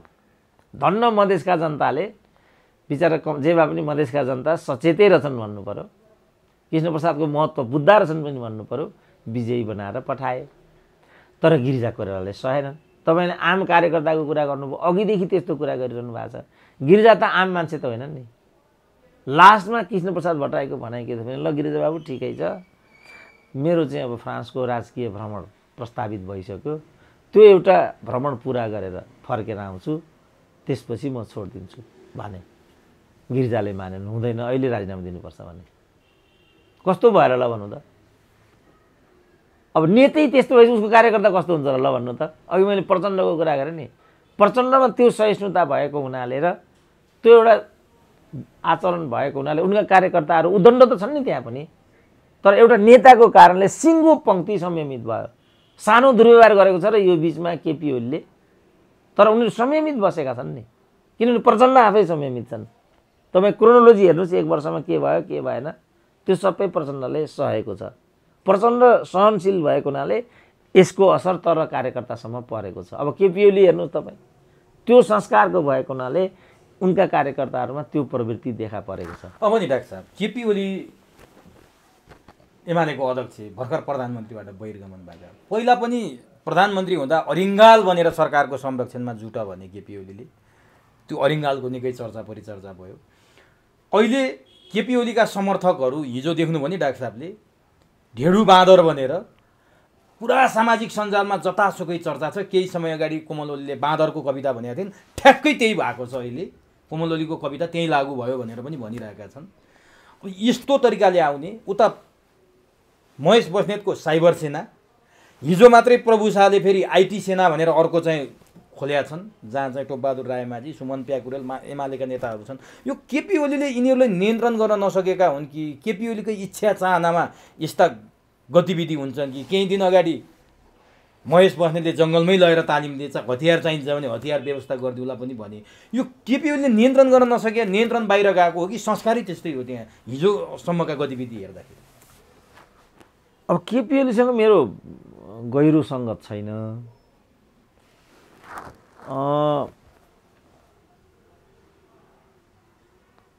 यो प्रतिक्रियात्मक मात्रै हो कि अब के कारणले उनी यस्तो गरिराखेका हुन्छन् त्यो बुझिन सक्नु छ। किनभने उनीहरू हामी बहुदलीय जनवादीहरू हौँ र अल्पमत र बहुमतको कुरालाई मान्छौँ। बहुमत सरकार, अल्पमत प्रतिपक्ष, आवधिक निर्वाचन, मानव अधिकार, विधिको शासन हामी मान्छौँ र बहुदलीय जनवाद त्यही हो पनि भन्छन्। तर उनीहरूले यो अनुसारको आचरण गरेको सामान्यतया हामी पाउँदैनौँ। जस्तो यो चोटि पनि सर्वोच्चको निर्णय मान्न उनीहरूलाई धेरै नै गाह्रो भयो। बाध्यताले मान्ने कुरा छँदैछ, तर सर्वोच्चको अदालतप्रति हाम्रो समर्थन छैन भन्ने कुरा उनीहरूले भनेकै छन् हैन। अब यो अघि मैले भने उनीहरूको जुन एउटा सैद्धान्तिकरणको जुन प्रक्रिया छ, त्यो सैद्धान्तिकरणको प्रक्रिया नै त्यस्तो छ जहाँ भिन्न प्रवृत्ति, भिन्न व्यक्तित्व, भिन्न मत, भिन्न सोचलाई चाहिँ सम्मान गरिँदैन। अब साइबर सेना छँदै थियो, अरिङ्गाल छँदै थिए, फेरि हिजो बाँदर, ढेडु बाँदर आए, अनि उता आइटी सेना पनि भएको छ। यो चाहिँ के हो? यसको चाहिँ जनताको माझमा जाँदा निकै आलोचित भएका छन् यी सबै कुराहरू, तर केपी ओली त्यही कुरा अगाडि बढाइरहेछन्। अब यो एउटा पराजित मानसिकताको प्रतिक्रिया पनि हुनसक्छ, किनभने उनीहरूले यो सब कुरालाई सहज रूपमा लिइराखेका छैनन्। अब उनीहरूसँग त्यत्रो द्वितीय थियो, त्यत्रा पदहरू भोग गर्न पाइराखेका थिए। अब उनीहरूले सडकमा आउनु परेको कुरा हैन, सडकमा पनि अस्वाभाविक तरिकाले आउन थाले के। अब सडकमा आउनु परेको कुरा किनभने उनीहरूमा चाहिँ एउटा आम मान्छेको प्रवृत्ति छ। जस्तो अघि मैले प्रदीप गिरी भने नि त, हजुर। अब अहिले चाहिँ भनौँ न रामचन्द्र पौडेलको समूहमा हामीलाई 5 जना यस्तो चाहिन्छ, उप प्रधानमन्त्री चाहिन्छ, के भन्दैछ नि त हैन। अब किनभने उनीहरूलाई एकदम उनीहरूको जीवनको लक्ष्य नै त्यही एउटा मन्त्री हो। अब प्रदीप गिरीको जीवनको लक्ष्य समाज रूपान्तरण हो, त लक्ष्यले पनि त फरक पार्यो नि। अब यिनीहरू चाहिँ यो एउटा आवरणमा पद प्रतिष्ठा र साधन स्रोतमाथि चाहिँ हैकम चलाउने उनीहरू यो मनोवृत्तिबाट परिलक्षित छन्। हाम्रा पालामा यही पार्टीमा काम गरेको हामीले, हाम्रा पालामा यस्तो थिएन, यस्तो त हाम्रो सोचाइमा पनि आउँदैन थियो र यस्ता खालका प्रवृत्तिहरूलाई पार्टीले तुरुन्त दुरुत्सान पनि गरिहाल्थ्यो। अब अहिले त बढ्दो पो छ। अब अहिले त किनभने अब उनीहरूले अब भनौँ न अब केपी ओलीकै कुरा गर्दा 2.5 वर्षको प्रधानमन्त्रीत्वको कुरा थियो। प्रचण्डकै कारणले सही, तर 2.5 वर्षको कुरा त विचलित भयो। त्यो त केपी ओलीलाई राम्रोसँग थाहा छ नि। प्रचण्डले नै गल्ती गरेको भए पनि वास्तवमा हाम्रो पार्टी एकता त समानताको आधारमा सत्ता साझेदारीमै केन्द्रित थियो भन्ने कुरा त थाहा छैन त केपीलाई। उनले चाहिँ यहाँसम्म आइपुग्नुको सट्टा बेलैमा यो प्रवृत्तिलाई चाहिँ व्यवस्थापन गर्नेपट्टि लागिदिएको भए आजको दिन आउने थिएन नि। त्यसपछि यिनीहरूले तलसम्म के भन्थे भने यिनीहरूले गर्दाखेरि चाहिँ तपाईँ सुन्नु होला माकुर्ने तेरो चालाले दुःख पाए साराले, प्रचण्ड तेरो पाराले दुःख पाए साराले। प्रचण्ड र माधव नेपालको फोटो राखेर अब त उनीहरूलाई किन यहाँ आइराखेको भाग चाहिँ यिनीहरूको कारणले खोसियो भन्ने कुरामा चाहिँ यिनीहरू अब भनिगए यिनीहरू चाहिँ आम मान्छे भएको हुनाले यिनीहरूको प्रवृत्ति आम छ। अब यिनीहरूले त ठिक छ केपी ओलीका कार्यकर्ताहरूमा अलिकति आक्रोश पनि हुनसक्छ, सत्ताबाट बहिर्गमन भएको उनीहरूले गरे। प्रभु शाह त माननीय मन्त्री भइसकेका मान्छे, यता महेश बस्नेतले साइबर सेना खोल्दा त्यत्रो विवादित बन्यो, फेरि त्यो आइटी सेना के का लागि चाहियो? नेपाल सेना छ, नेपाल प्रहरी छ, सशस्त्र प्रहरी छ, यिनीहरूलाई यो किन चाहियो होला? नेता कार्यकर्ता छँदैछन्, यो कहाँको के कुरा हो बुझ्नै नसकिने भयो कि होइन? होइन, प्रश्न छ। उनीहरूलाई भाग खोसिएकोमा ठुलो पीडा भइगयो। जस्तो माननीय मन्त्री तपाईँले के भन्नुभयो, अब माननीय मन्त्री त प्रेम आले पनि हुन्, कृष्णगोपाल श्रेष्ठ पनि हुन्, दीपक मनाङ्गे पनि छँदैछन्। माननीय मन्त्री को छैन नेपाली समाज भनिदिनु त? अहिले त घरै पछि माननीय मन्त्रीहरू छन्। कसको कति बेला जागिर जान्छ त्यो पनि थाहा हुन्न। फेरि प्रेमाले त्यही भन्दथे, लोकतन्त्रमा कति बेला मन्त्री पद फुत्किन्छ भन्ने पनि थाहा हुँदैन। मलाई जागिर गएकै थाहा थिएन भन्दै। अब अघि तपाईँले भन्नुभयो यो चाहिँ लोकतन्त्र के पो भन्नुभयो, यो लोकतन्त्रमा के भन्नुभयो? यो लोकतन्त्र बोल्न पाइयो, फलानु पाइयो भन्नुभयो। अब मन्त्रीकै रोदन यस्तो छ भने अनि आम मान्छेको अवस्था के होला भन्नु त? हेर्नुहोस् त उनको रोदन, मलाई त जागिर गएकै थाहा पाएन, के पनि लोकतन्त्र हुन्छ भन्छन् भन्ने उनीहरू नै भन्दा रहेछन् त। अब त्यसो भने अहिले उनी फेरि त्यो समूह बदलेर यता आएर फेरि मन्त्री हुने कुरा गर्दैछन्। त्यसो भने यस्तो पनि लोकतन्त्र हुन्छ त? यस्तै मान्छेले गर्दा आजको दिन आएको छ। यस्तो हुन्छ त लोकतन्त्र? एउटा चुनाव चिन्ह लिएर एउटा दलको चाहिँ उम्मेदवारको रूपमा विजयी बनेर यहाँ आउनु छ, अनि यो तरिकाले मन्त्री हुनको लागि दाहिने देब्रे गर्नु छ, अनि उल्टो लोकतन्त्रको प्रश्न उठाउनु छ भनेपछि यी मान्छेका कारणहरूले गर्दाखेरि चाहिँ आज लोकतन्त्र चाहिँ बदनाम भएको हो। तर उनीहरूको तर्क यसमा के छ भने डाक्टर साहब, हामीले त सर्वोच्च अदालतको फैसलाको कार्यान्वयन गरे हो, पार्टीभन्दा माथि त सर्वोच्च अदालतको फैसला मान्नु पर्यो। एमाले त छँदैछ नि, हामी एमालेबाटै आएका हौँ, सूर्य चिन्हबाट आएका हौँ, आज पनि एमाले हौँ, भोलि पनि एमाले, पार्टी छोड्या होइन नि। सर्वोच्च अदालतले फैसला गर्यो, हामीले मानिदिउँ, त्यो पो भन्छन् त यिनीहरू त। होइन, त्यसो भने अहिले लिभिङ टुगेदरको सिस्टम आएको छ होइन? लोग्ने मेरो छँदैछ, लिभिङ टुगेदर 6 महिनाको लागि युरोप घुम्न गएँ भन्न पाइन्छ त? सर्वोच्चको फैसला नमान्ने डाक्टर साहब? होइन, सर्वोच्चको त्यही सर्वोच्चले लिभिङ टुगेदरको पनि निर्णय दिएको छ नि त, जुन तपाईँलाई मैले भने कस्तो लाग्छ त तपाईँलाई? सबै समाजका केही मानकहरू हुन्छन्, सबै समाजका केही सीमाहरू हुन्छन्। अब यो राजनीति भए ठाउँमा हो, अनि यो राजनीतिका चाहिँ कुनै सीमा छैनन्। यो त बहुदलीय व्यवस्था हो नि। विशेष परिस्थितिमा विशेष कुरा चाहिँ लागू गर्नुपर्छ भन्छन्, किनभने अब फेरि कुरो त्यहीँ जान्छ। हामीले लोकतन्त्र बचायौँ, हामीले संसद बचायौँ, हामीले संविधान बचायौँ, केपी ओली सबै ध्वस्त पार्दै थियो, त्यो बचाउने हाम्रो कर्तव्य थियो, त्यतिसम्म मात्रै हो। फेरि हामी त पुरानै ठाउँमा छौँ नि, विशेष बेलामा विशेष गर्नुपर्छ। होइन, केपी ओलीले तपाईँले भने जस्तो गरेको हो भने केपी ओलीलाई पार्टीभित्र दण्डित गर्नुपर्छ। अब दण्डितको बेला आयो नि त, जस्तो नेकपा एमालेको माधव समूहले अर्को एउटा कुरा गर्यो, पार्टी एकता कायम राख्नुपर्छ, एमाले जोगाउनुपर्छ, हामी पार्टी फोड्ने होइन। अब केपी ओलीले अध्यक्षबाट राजीनामा दिनुपर्छ, होइन भने हामी बहुमत सांसदमा पनि पुर्याउँछौँ, बहुमत केन्द्रीय सदस्यमा पनि पुर्याउँछौँ, केपी ओलीलाई अध्यक्षबाट हटाउँछौँ, या त आफै हट्नुहोस्, पार्टी एकता हुन्छ, होइन भने अबको हाम्रो डेस्टिनेसन, अबको गोल त्यो हो भनेर भनिसके। त्यही हो त पार्टी अध्यक्ष हटाउने कायदा लोकतन्त्र। अघि तपाईँ लोकतन्त्र भन्नुभयो नि, हो त लोकतन्त्रमा त्यस्तै हो त? नहुनुपर्ने हो डाक्टर साहब, तर गर्न थाले। होइन, त्यही त भन्छु, कसैले के गर्न थाल्यो भन्ने कुरा गाउनु भयो। त्यसो भने शेरबहादुरले नै पनि कहिले महाधिवेशन गरिसक्नुपर्ने, अनि किन त्यो पदमा बसिराखेका छन् त? मधेसवादीको प्रचण्डको पनि कुरा त्यही हो, राप्रपाको कुरा पनि त्यही हो। किन एउटा केपी ओलीमाथि मात्रै यो टोकस छ, म बुझ्दिनँ कि। तर यस्तो हो नि त, जस्तो अहिले संसदमा शेरबहादुरले 165 मत पाए, नेकपा माओवादीको बादलहरू पार्टी छोडेका बाहेक उनीहरूको मत एक ठाउँमा छ, नेपाली काङ्ग्रेसको मत एक ठाउँमा छ। कन्ट्रोल गर्ने त पार्टीले होला नि, काङ्ग्रेसका सांसदले त विपक्षीमा मत त हालेनन्, माओवादीका सांसदले विपक्षीमा मत त हालेनन्, एमालेका सांसद छरिन्छन् भने शेरबहादुर र प्रचण्डको जिम्मा त होइन होला नि। केपी ओलीले जिम्मा लिनु पर्दैन, आफ्ना सांसदलाई आफै कन्ट्रोल गरेर राख्न सक्दैनन् भने प्रचण्ड र शेरबहादुरमाथि प्रश्न उठाएर हुन्छ र होइन? प्रचण्ड शेरबहादुर तपाईँले उठाइदिनु भयो नि त, महाधिवेशन उनले गरेका छैनन्, अहिले त एमालेको कुरा पो गर्दैछौँ त। होइन बुझेँ, मैले भन्न खोजेको के भने हामीले अघि लोकतन्त्रको कुरा गऱ्यौँ होइन, समग्रमा लोकतन्त्रको कुरा गऱ्यौँ र त्यसको अभ्यासलाई हामीले मध्यनजर राखेर अभ्यासबाट हेर्ने हो भने चाहिँ लोकतन्त्र र गैर लोकतान्त्रिक समाजको बिचमा त्यत्रो फरक देखेनौँ हामीले। एउटा यो कुरा भन्यौँ होइन। अर्को यस हदमा चाहिँ मैले के भनेको भने नेपालका सबै राजनीतिक दलहरू चाहिँ सत्तामुखी छन् र स्वार्थमुखी छन्। उनीहरूलाई सत्ता चाहिन्छ, उनीहरूको स्वार्थ, उनीहरूको परिपूर्ति हुनुपर्छ, उनीहरूले मन्त्री हुन पाउनुपर्छ। यो सम्पूर्ण किचलो जति जे भन्यो भने यो संविधान पनि होइन, व्यवस्था पनि होइन, खालि सत्ता मात्रै हो। यो यसको प्रकरण नम्बर 2 मा मैले यो कुरा भने। प्रकरण नम्बर 3 मा म के भन्न चाहन्छु भन्दाखेरि दलभित्रको किचलो अनि प्रतिनिधि सभामा लगेर थोपर्ने होइन नि। र यो दलभित्रको किचलोबाट बच्नको लागि हाउस विघटन गर्ने पहिलो व्यक्ति केपी ओली नै हुन्। त्यही बेला दलबाट उनलाई कारबाही गर्नुपर्ने हो नि त। बिग्रिन त्यहाँबाट सुरु गर्यो। अब अहिले आएर त ओह्रालो लागेको मृगलाई, अब अहिले त आयराम गैरामको हस्ती छ त्यहाँ। 22 जना सांसद, 21 जना सांसद थिए केपी ओलीका, उहाँ 32 पुगिसके। माधवका उहाँ 32 पुगिसके। यो आफूसँग भएका फेरि छोडिसके, फेरि आफूसँग भएका 10 जना त छैनन् नि, अहिले भोट हालेनन्। त्यो त सुरक्षित राखेको होला, उनीहरूको के कारण नीति होला केही पनि भन्न सकिँदैन नि।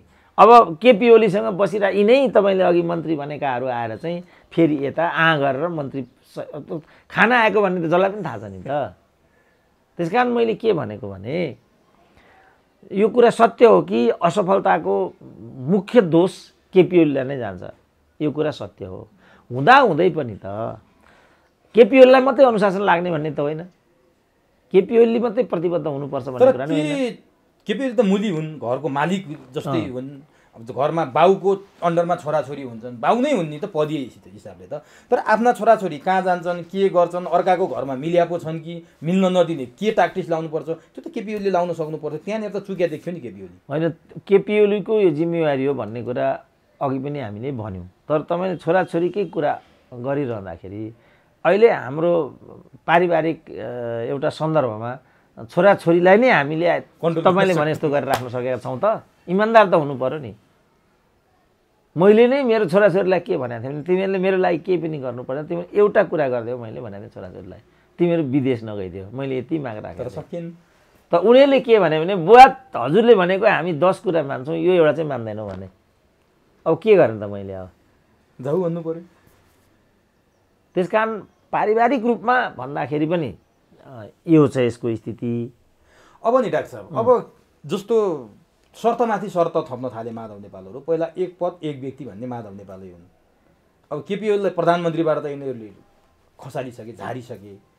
अब फेरि एमाले एकता गर्ने हो भने अध्यक्ष पनि छोड्नुपर्छ भनेर शर्त राखेका छन्। होइन भने आज माधव नेपालहरूको सायद तपाईँ र म कुरा गर्दै गर्दा बैठक बसिरहेछ, निर्णायक बैठक भनेका छन्। या केपी ओलीहरूसँग मिलेर जाने, उनले अध्यक्ष छोड्छन् भने, होइन भने नयाँ पार्टी गठन गर्ने अथवा 40% केन्द्रीय समितिमा पनि पुर्याएर संसदीय दलमा पनि पुर्याएर पार्टी फोड्ने तहसम्मको आज निर्णय गर्ने भन्ने उनीहरूको कुरा सार्वजनिक भइरहेछ। हिजो राति रामकुमारी झाँक्रीले यही भनिन्। अब के देख्नुहुन्छ, केपी ओली राजीनामा अध्यक्षबाट देलान् र यिनीहरूलाई अध्यक्ष दिएर पार्टी एक गरौलान्, अथवा माधव नेपालहरूले 40% दुवैतिर पुर्याएर फुटाउलान्, अथवा माधव नेपालहरूले नयाँ पार्टी खोल्लान् र यो पार्टी चाहिँ दुईटा होला, के सम्भावना आज निर्णायक बनिरहेछन्? मैले चाहिँ यिनीहरूको एकै ठाउँमा बसाइ सम्भव छैन भनेर 1 वर्ष अगाडि भनेको। त्यो त भनिरहनु भएको छ। नम्बर 2 फेरि मैले के भनेको भने अब अर्को अध्यादेश आउँछ 40% को सिद्धान्त। यो पनि मैसँग सुरुकै दिन तपाईँसँग भनिरहेछ होइन।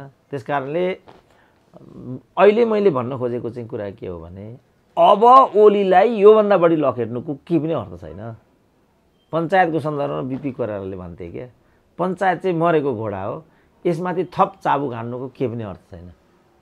पञ्चायत आफै मरेको घोडा हो नि। अब मरेको घोडामाथि तपाईँ चाबुक हानेर के पाउनुहुन्छ भन्नु त? अब केपी ओली त आफै लाचारको अवस्थामा आइपुगे नि त। अझै यसमा प्रहार गर्नुको त्यत्रो अर्थ केही पनि छैन, किनभने यो स्थिति ल्याउनुमा उनीहरू पनि उत्तिकै जिम्मेवार छन्। पार्टी महाधिवेशनपट्टि थपकन गइदिएर प्रचण्ड र माधव नेपाल एकगठ भइदिएको भए जब केपी ओलीले यिनीहरूलाई चाहिँ त्यहाँ किनारा लाउन सक्ने कुनै अवस्था बन्थ्यो र? तपाईँ त्यो साङ्ख्यिक हिसाबले हेर्नुभयो भने पनि स्वत छ नि, केही नभए 25% माधव नेपालको छ, 35% प्रचण्डको छ। अनि यहाँ केपी ओलीको के छ र? अहिले नै तपाईँ केन्द्रीय कमिटी हेर्नुहोस्, पोलिट ब्युरो हेर्नुहोस्, तपाईँ अहिले नै पर्सनालिटीहरू हेर्नुहोस्, तपाईँ एमाले भित्रको मात्रै तपाईँ सिनारियो हेर्नुभयो भने पनि के स्थिति छ र त्यहाँ केपी ओलीको? सम्पूर्ण नेतैहरू भन्नुहोस् न, तपाईँ यता घनश्याम नै भन्नुहोस्, सुरेन्द्र पाण्डे नै भन्नुहोस्, भीमराव नै भन्नुहोस्, गोकर्ण विष्ट नै भन्नुहोस्, झलनाथ आफै भन्नुहोस्, माधव नेपाल आफै भन्नुहोस्, अमृत बोरा भन्नुहोस्, अष्टलक्ष्मी साक्य भन्नुहोस्, मुकुन्द न्यौपाने संस्थापक छ कि भन्नु, मालेको संस्थापक नै भन्नुहोस्। अब 9 जना त मैले यहीँ गनिदिइसकेँ।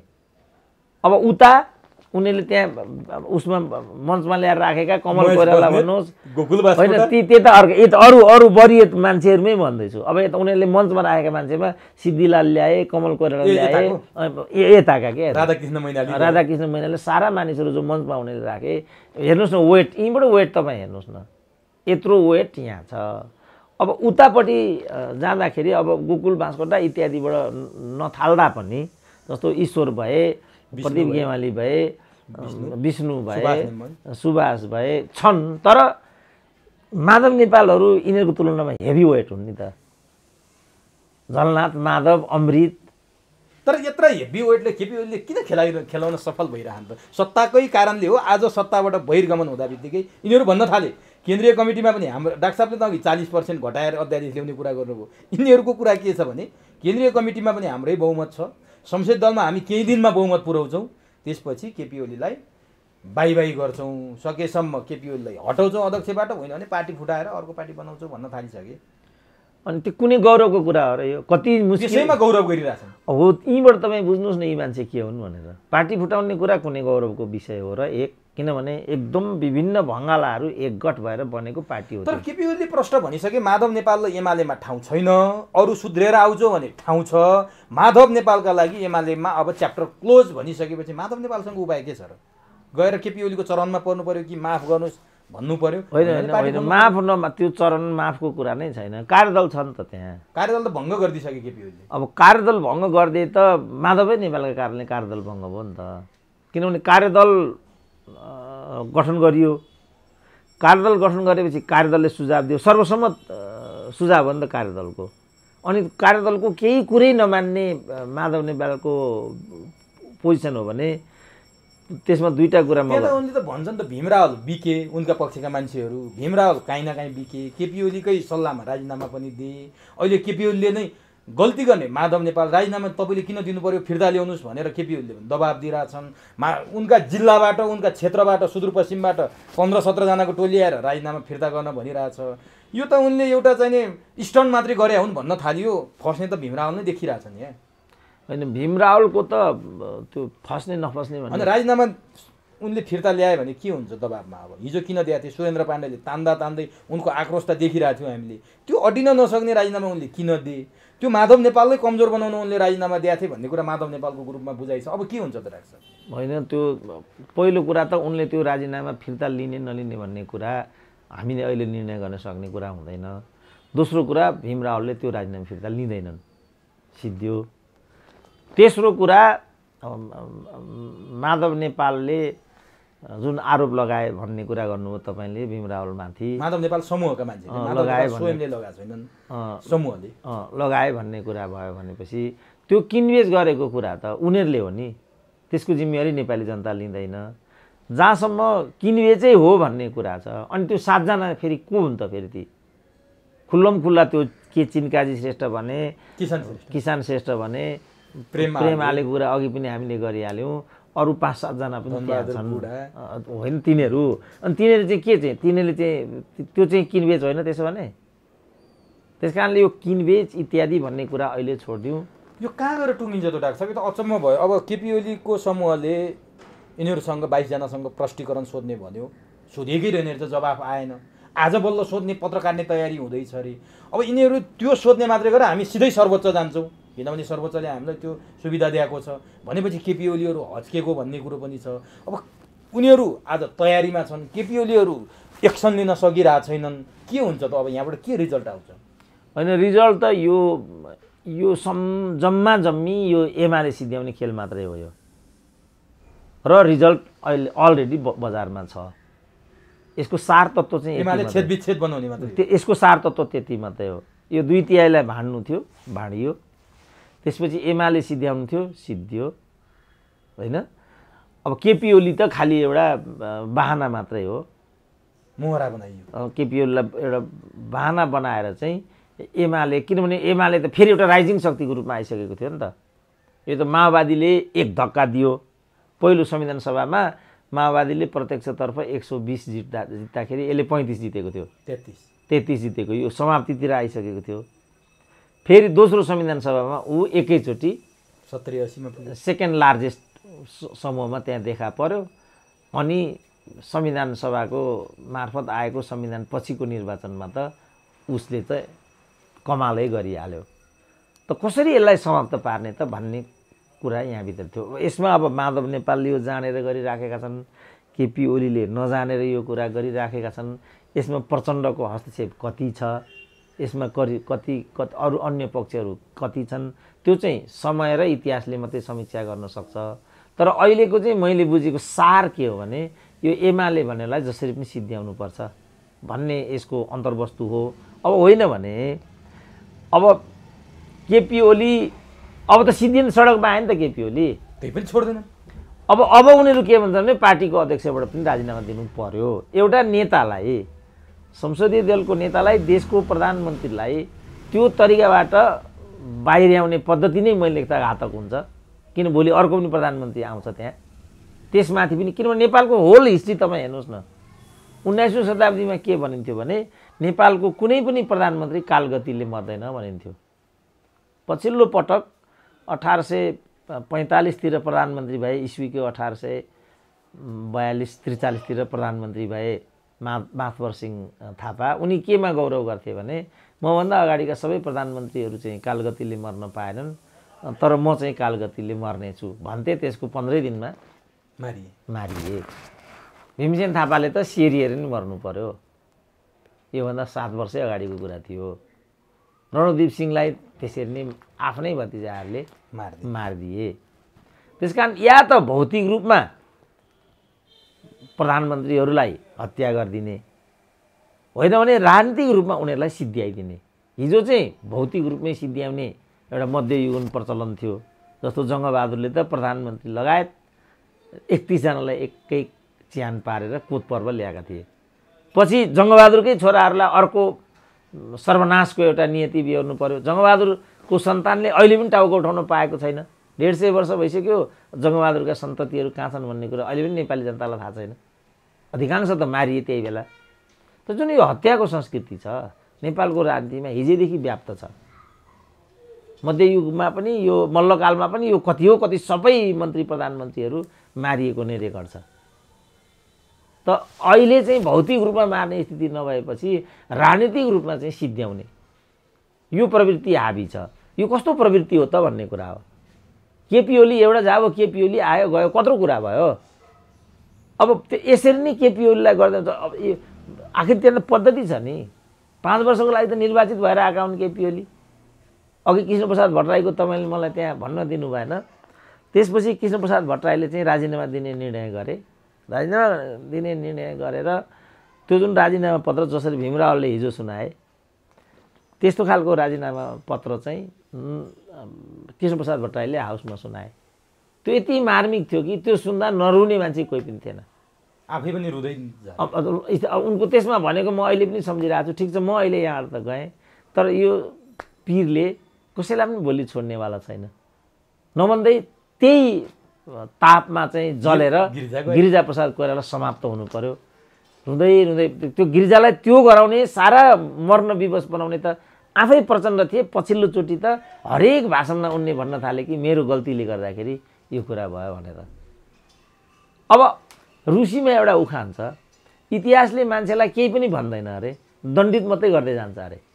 केही भन्दैन, उमेश बाबु तपाईँको यो भएन त्यो भएन भन्दैन अरे, तर तपाईँलाई दण्डित मात्रै दिएर जान्छ अरे। इतिहासको नियम चाहिँ यो हुन्छ अरे। अब उहाँहरू इतिहासबाट कहिले पनि इतिहासबाट त सिक्नु पर्यो। इतिहास सबभन्दा असल गुरु हो। सबभन्दा मान्छेको असल गुरु नै इतिहास हो। सिक्नु पर्यो नि विगतबाट, सिक्नु पर्यो घटनाबाट। यो गरिकन जाबो एउटा केपी ओलीलाई अब के छ, अघि बिपीले भने जस्तो मरेको घोडा होइन केपी ओली भनेको। अब यहाँ चाबुक हान्नुको के अर्थ छ भन्नु त? किनभने गल्ती उहाँले नै गर्नुभएको छ। मैले अघि पनि थपकन महाधिवेशन गरिदिएको भए चैतमा भनेकै थियो केपीले त्यही बेला, तपाईँलाई एकदम हतार छ मङ्सिरमै महाधिवेशन गर्नुहोस्, होइन भने पर्खिनुहोस् चैतसम्म, म प्रतिस्पर्धा गर्दिनँ, तपाईँहरू जो जसरी हुनुपर्ने हुनुहोस्, म एक टर्मको लागि प्रधानमन्त्री चाहिँ बस्छु। किनभने अस्थिरता नेपालको राजनीतिको ठुलो समस्या भयो। यसले गर्दा अविकासको शिकार हुनु पर्यो हामीले। त्यस कारण यो अस्थिरता म्यान्डेट पनि फेरि वास्तविकता पनि त्यही हो, म्यान्डेट पनि त्यही हो। अब नि डाक्टर साहब, अब यो कुरा त यिनीहरूको हामीले धेरै कुरा गऱ्यौँ, यिनीहरू लाग्छन्। अब माधव समूह सरकारमा जान खुट्टा उचालेर बसिया छ भनिन्छ। एउटै पार्टी सत्ता पक्ष र प्रतिपक्ष कसरी हुने हो? अब त्यहाँ वामदेवको नेतृत्वमा सरकारमा जान 6-7 जना मन्त्रीको बार्गेनिङ चलिरहेछ भनिरहेछ। यदि यो टुङ्गो नलाग्दै माधवको समूह सरकारमा गयो भने त्यति बेला के हुन्छ? अनि त्यो त अब राजनीतिक नैतिकताका दृष्टिकोणले सर्वथा हुन्छ। संसदीय व्यवस्थामा यस्तो त कहीँ हुँदैन होला है डाक्टर? त्यही त म भन्छु, प्रायः हुँदैन। भारतमा त एउटा समयमा यस्तै हुन्थ्यो, यस्ता खालका आयाम गयारामहरू त्यहाँ पनि थुप्रै थिए। तर एउटा प्रतिपक्षमा छ एउटा पार्टीको नेतृत्व लिडरसिप, अर्को लिडरसिप सरकारमा जान खोज्छ। होइन, जान खोज्छ मात्रै होइन कि गइदिन्छन् नै। जस्तो महन्त ठाकुरकै भन्नुहोस् न, नेपालका राजनीतिक दलका नेताहरू त निर्लज्ज नै छन् नि। महन्त ठाकुरको फेरि के हो डाक्टर साहब? अब महन्त ठाकुरले हामी प्रधानमन्त्री हौ भन्दैछौँ, उनी मलाई प्रधानमन्त्री चाहिँदैन भनेर यो गर्छ। अब अहिले पनि फेरि हामीलाई 3टा चाहियो भन्दैछन्। अब 3टा चाहियो मात्रै त अझै छँदैछ। संसद भवनभित्र पसिसकेपछि त्यहाँ बोल्न पठाइएका सांसदलाई रोस्टमबाट हामीले पनि शेरबहादुरलाई मत हाल्छौँ भनेर 81 बोलिदिए त्यहाँ। त्यो कहाँबाट के भयो? पहिले तटस्थ बसेर अघिल्लो दिन केपी ओलीले बालकोट भेट्न गएर हामी शेरबहादुरलाई भोट हाल्दैनौँ भन्ने महन्तहरू संसदभित्र छिरिसकेपछि रोस्टमबाट भन्छन् कि हामी शेरबहादुरलाई भोट हाल्छौँ। यो के भएको? यो त योगेशले नै पनि भनेको थियो नि, तपाईँहरू चाहिँ भोट हाल्नुहुन्छ कि हाल्नुहुन्न भन्दा भोट हालेपछि वा नहालेपछि थाहा हुन्छ भनिरहेको छ। त्यो त उनीहरूको माधव नेपालको लाइनको त हाल्छन् हाल्दैनन् भन्ने बहस भइरहेको थियो। यिनीहरू त हाल्दैनन् भन्ने थियो। होइन, त्यो त हाम्रो नै आकलन हो। यो त कस्तो देश हो भने कमल थापा चाहिँ यो देशको मन्त्रीको रूपमा नारायणटी जाने, यो दलको मन्त्रीको रूपमा नारायणटी जाने, ऊ दलको मन्त्रीको रूपमा नारायणबाट बाहिरिने। अब जाब अब यस्ताको के कुराहरू तपाईँ? तर कतिपयले के भन्छन् भने डाक्टर साहब, त्यहाँ कुनै न कुनै अन्तर्राष्ट्रिय हस्तक्षेप पनि पर्यो। नम्बर 1, नम्बर 2, सांसद जति उपेन्द्र र बाबुरामले तानेर सक्दिन लागि 20 जना पुर्याइसके उपेन्द्र बाबुरामले। अब भाका पनि मन्त्रीको लोभमा अझै जाने सम्भावना छ। भोलि त राजेन्द्र महतो र महन्त मात्रै हुने अवस्था आइसकेपछि उनीहरूले तत्काल गरे निर्णय हो भन्छन् के? त्यो होला, तर एमाले जस्तो एउटा लौह अनुशासनको पार्टीमा त तपाईँले त्यो विद्रूप रूप देख्नु भने मधेसी दलको त जन्मै खानलाई भएको छ त। खान नपाउँदा उसले एउटा कुरा गर्छ, खान पाउने बित्तिकै उसले अर्को कुरा गरिहाल्छ। अब मन्त्रीको बार्गेनिङ चलिरहेछ त्यहाँ आज। अब उनीहरूको त भनिहाल्नु, अब यसो आँखाको अगाडि ठुलो ठुलो अर्कोले खान थालेपछि अब अर्कोले त्यहाँ सहँदो हो त। त्यहाँ मैले भने नि, माओवादी के भनौँ न, बादल जस्तो त्यो अर्को के टोप बहादुर यस्ता त, मणि थापा जस्ता त एउटा जब मन्त्री पदको लागि सर्वाङ्ग हुन तत्पर भयो भने तपाईँ मधेसीको के कुराहरू हुन्छ भने यो त होल पृष्ठभूमि हेर्नु। मधेसीको त पदभन्दा पदतिर त उनीहरूको त अरू कुरै छैन। मुद्दा उठाएका छन्, पाहाडे भनेका छन्, फलानु भनेका छन्, समावेशी भनेका छन्, तर गोदेका छन्। अब डाक्टर साहब, अहिलेको यो सरकार बनाउने निर्माण गर्नेमा प्रचण्ड र माधव नेपालको भूमिका अलि बढी देखियो। प्रचण्ड र माधव नेपाल अनि चोलेन्द्र शमशेरको सुरक्षा दस्ता बढाइयो, कार्यविधि मिचेर नै बढाइयो। प्रचण्डलाई त शेरबहादुर जति नै सुरक्षा दिइया छ, डिएसपीको कमान्डमा भन्यो। जुन कार्यविधि बनाएर केपी ओलीको सरकारले त्यो कुरा हटाउँदा जनताहरू निकै खुसी भएको थिए। के प्रचण्डमाथि साँच्चीकै थ्रेट हो? चोलेन्द्र शमशेरमाथि साँच्चीकै थ्रेट हो? माधव नेपालमाथि साँच्चीकै थ्रेट हो? र सरकारले चोलेन्द्र र प्रचण्डको सुरक्षा व्यवस्था चाहिँ अलिक बढायो, थ्रेट छ भन्ने आयो, यो के हो? होइन, यो त उनीहरूलाई शान सौकात चाहिएको हो नि त। तपाईँ सेक्युरिटी नम्बर बढाउँदैमा कुनै पनि लिडर सेफ हुन्छ र राजा वीरेन्द्र सेफ भएर 4000 को सेक्युरिटी थियो नि उनको भित्र, सेफ भयो त राजा वीरेन्द्र? त्यसकारण यो त उनीहरूले राज्य सत्ता भनेको त उनीहरूको शान सौकत उनीहरूको बपौती हो यो। अब उनीहरूले राज्य सत्ता र यसका संयन्त्रहरूलाई आफ्नो बपौतीको अहिले यिनै सेना प्रहरीकै कुरा गर्दाखेरि पनि घर घरमा चाहिँ सेना प्रहरी चाहिँ व्यक्तिगत काममा चाहिँ खटाइएको भन्ने छ। तिनको व्यक्तिगत कामको लागि हो नेपाली सेना नेपाली प्रहरी गरिराखेका छन्। तपाईँ के भन्नुहुन्छ यसमा? अब प्रचण्डको सुरक्षा थ्रेट 81 बढ्यो। त्यसकारणले यो सेक्युरिटी थ्रेटसँग सम्बन्धित छैन, यो शान शौकत देखाउनसँग सम्बन्धित छ। यो ठाँटबाँटको लागि यस्तो कुरा छ। यहाँ त सबैले यहाँ पिएसओ सबैले पाइरहेको हुन्छ। कसले एमपीले, पूर्वले, केले, पश्चिमले, गृहमन्त्री भनेको 2टा गाडी अगाडि पछाडि हिँडिराखेको हुन्छ। प्रचण्डलाई त हिजैदेखि यस्तो किसिमको सुरक्षा दिइआएको विगत पनि छ, किनभने उनलाई विद्रोही नेता भनेर सारा कुराहरू छन्। बिचमा कार्यविधि बनाएर हटाइएको थियो, फेरि त्यो कार्यविधि उल्लङ्घन होइन। कार्यविधि भनेको त जस्तो भनौँ न राजदूतकै सन्दर्भमा कार्यविधि थियो होइन त, अनि त्यो कार्यविधिले काम गर्यो त। किन सबलाई धोती लगाइदिन्छ अनि किन? त्यही त भनिहालेँ, राज्य सत्ताको स्वरूप तपाईँहरूले सबभन्दा पहिला बुझ्नुपर्छ। राज्य सत्ता भनेको आफ्नालाई मालामाल गराउने, विरोधीलाई दमन गर्ने संयन्त्रलाई चाहिँ राज्य सत्ता भनिन्छ। अब हिजो प्रचण्ड पराया थिए अनि सुरक्षा दस्ता कटौती गरिएको थियो। अब प्रचण्ड प्रधानमन्त्रीका निकट भए सुरक्षा दायरा चाहिँ विस्तार गरियो। तर चोलेन्द्र शमशेरको चाहिँ अलिकति थ्रेट नै हो कि भन्ने पनि आकलन गर्छन्। पुतला जलाइएको छ, कहाँ के गरिरहेछ, जुलुस गरिरहेछ, हो कि जस्तो पनि देखियो। होइन अब होला, त्यसो त माधव नेपालको पनि पुतला जलाइयो। माधव नेपालले पनि अलि सुरक्षा बढी गरिरहेछ भनेर आइरहेछ। अब हिजो पनि केपी ओलीको चाहिँ घटाइयो। अब त्यही त भन्छु, प्रचण्डको घटाएपछि केपी ओलीको घट्दैन त? प्रचण्डको बढाएपछि किनभने हिजो किन घटाइस् मलाई, तँलाई यो जवाफ भनेको न हो। त्यति मात्रै हो। अनि अरू के हो त भने यिनीहरूले असुरक्षा कहीँ कतैबाट केही छैन। असुरक्षा होला, हामी त्यो ग्यारेन्टी गर्न सक्दैनौँ। तर के कुन अवस्थामा चाहिँ सुरक्षित रहेछ तपाईँ देख्नु भएन? हाइटीमा घरमै गएर मार्दै राष्ट्रपति सुरक्षित भए त? राजा वीरेन्द्रको मैले कुरा गरिहालेँ, सुरक्षित भए त? सेनाले सुरक्षित हुन्छ त कुनै पनि नेता? जनताले सुरक्षित हुनुपर्ने हो। त्यो परिवेश नै सुरक्षित हुनु पर्यो। अब मेरो घरमा आएर चाहिँ दिनको एउटा चोरी हुन्छ यहाँ नाङ्गे, म अब डेरा खोजेर कहाँबाट जाने कि भन्नेमा पुगिसकेँ म। अब आफ्नै घर छोड्यो। किनभने अब केही बाँकी यहाँ मेसिन लग्यो, ल्यापटप लग्यो, अर्को मोबाइल लग्यो।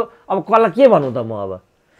अब नि डाक्टर साहब, म अन्तिमतिर छु। अब यो प्रचण्ड र शेरबहादुरको लसक्कैको कुरा अघि आयो। शेरबहादुर देउबा कहिले प्रधानमन्त्री भएको 24 घण्टा बित्दा नबित्दै माधव नेपालको घरमा जान्छन्। हिजो त 81 प्रचण्डको निवासमा पुगेछन् शेरबहादुर देउबा। सायद पहिलोपटक होला शेरबहादुर प्रचण्डको निवासमा पुगे। प्रधानमन्त्री हुनुभन्दा अगाडि शेरबहादुर पुगे, मैले सायदै सुनेको छैन खुमलटारमा। त्यहाँ पुगेर उनले प्रचण्डको श्रीमतीको स्वास्थ्य लाभको कामना गरेको, परिचय गराएको प्रचण्डले। त्यो कुराहरू आज सामाजिक सञ्जालमा निकै चर्चा परिचर्चा पनि छ।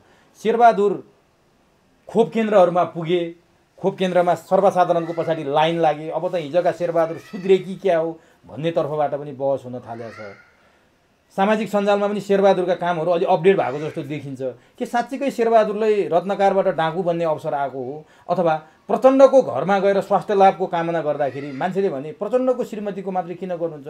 सारा नेपालीका श्रीमतीहरू बिरामी छन्, श्रीमानहरू बिरामी छन्, छोराछोरी बिरामी छन्, घर घरमा पुग्दिनुहोस् प्रधानमन्त्री भनेका कमेन्ट पनि देखियो। यो घटनालाई कसरी लिनु भएको छ डाक्टर साहबले? होइन, अब प्रधानमन्त्री अथवा कोही पनि घर घरमा पुग्ने भन्ने कुरा व्यवहारिक हुँदैन। एक आफन्तजनहरूमा निकटवर्तीहरूकोमा आउने जाने यस्तो खालको अभ्यास छ।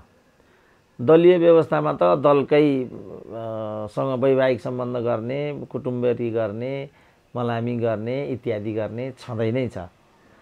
अब जहाँसम्म यो प्रचण्डको घरमा गएको भन्ने कुरा हो, सीताको स्वास्थ्य लाभ कामना गरेको फोटो चाहिँ यसको दुईटा आयाम हुन्छ जस्तो मलाई लाग्छ। मानवीय आधारमा आफ्नो साथीको दुलै चाहिँ बिरामी हुँदा त्यस प्रकारले भिजिट गर्नु, त्यसलाई हामीले मानवीय रूपमा लिनुपर्छ। इमान्दार भन्नुहुन्छ भने त्यसरी जान मलाई पनि मन छ।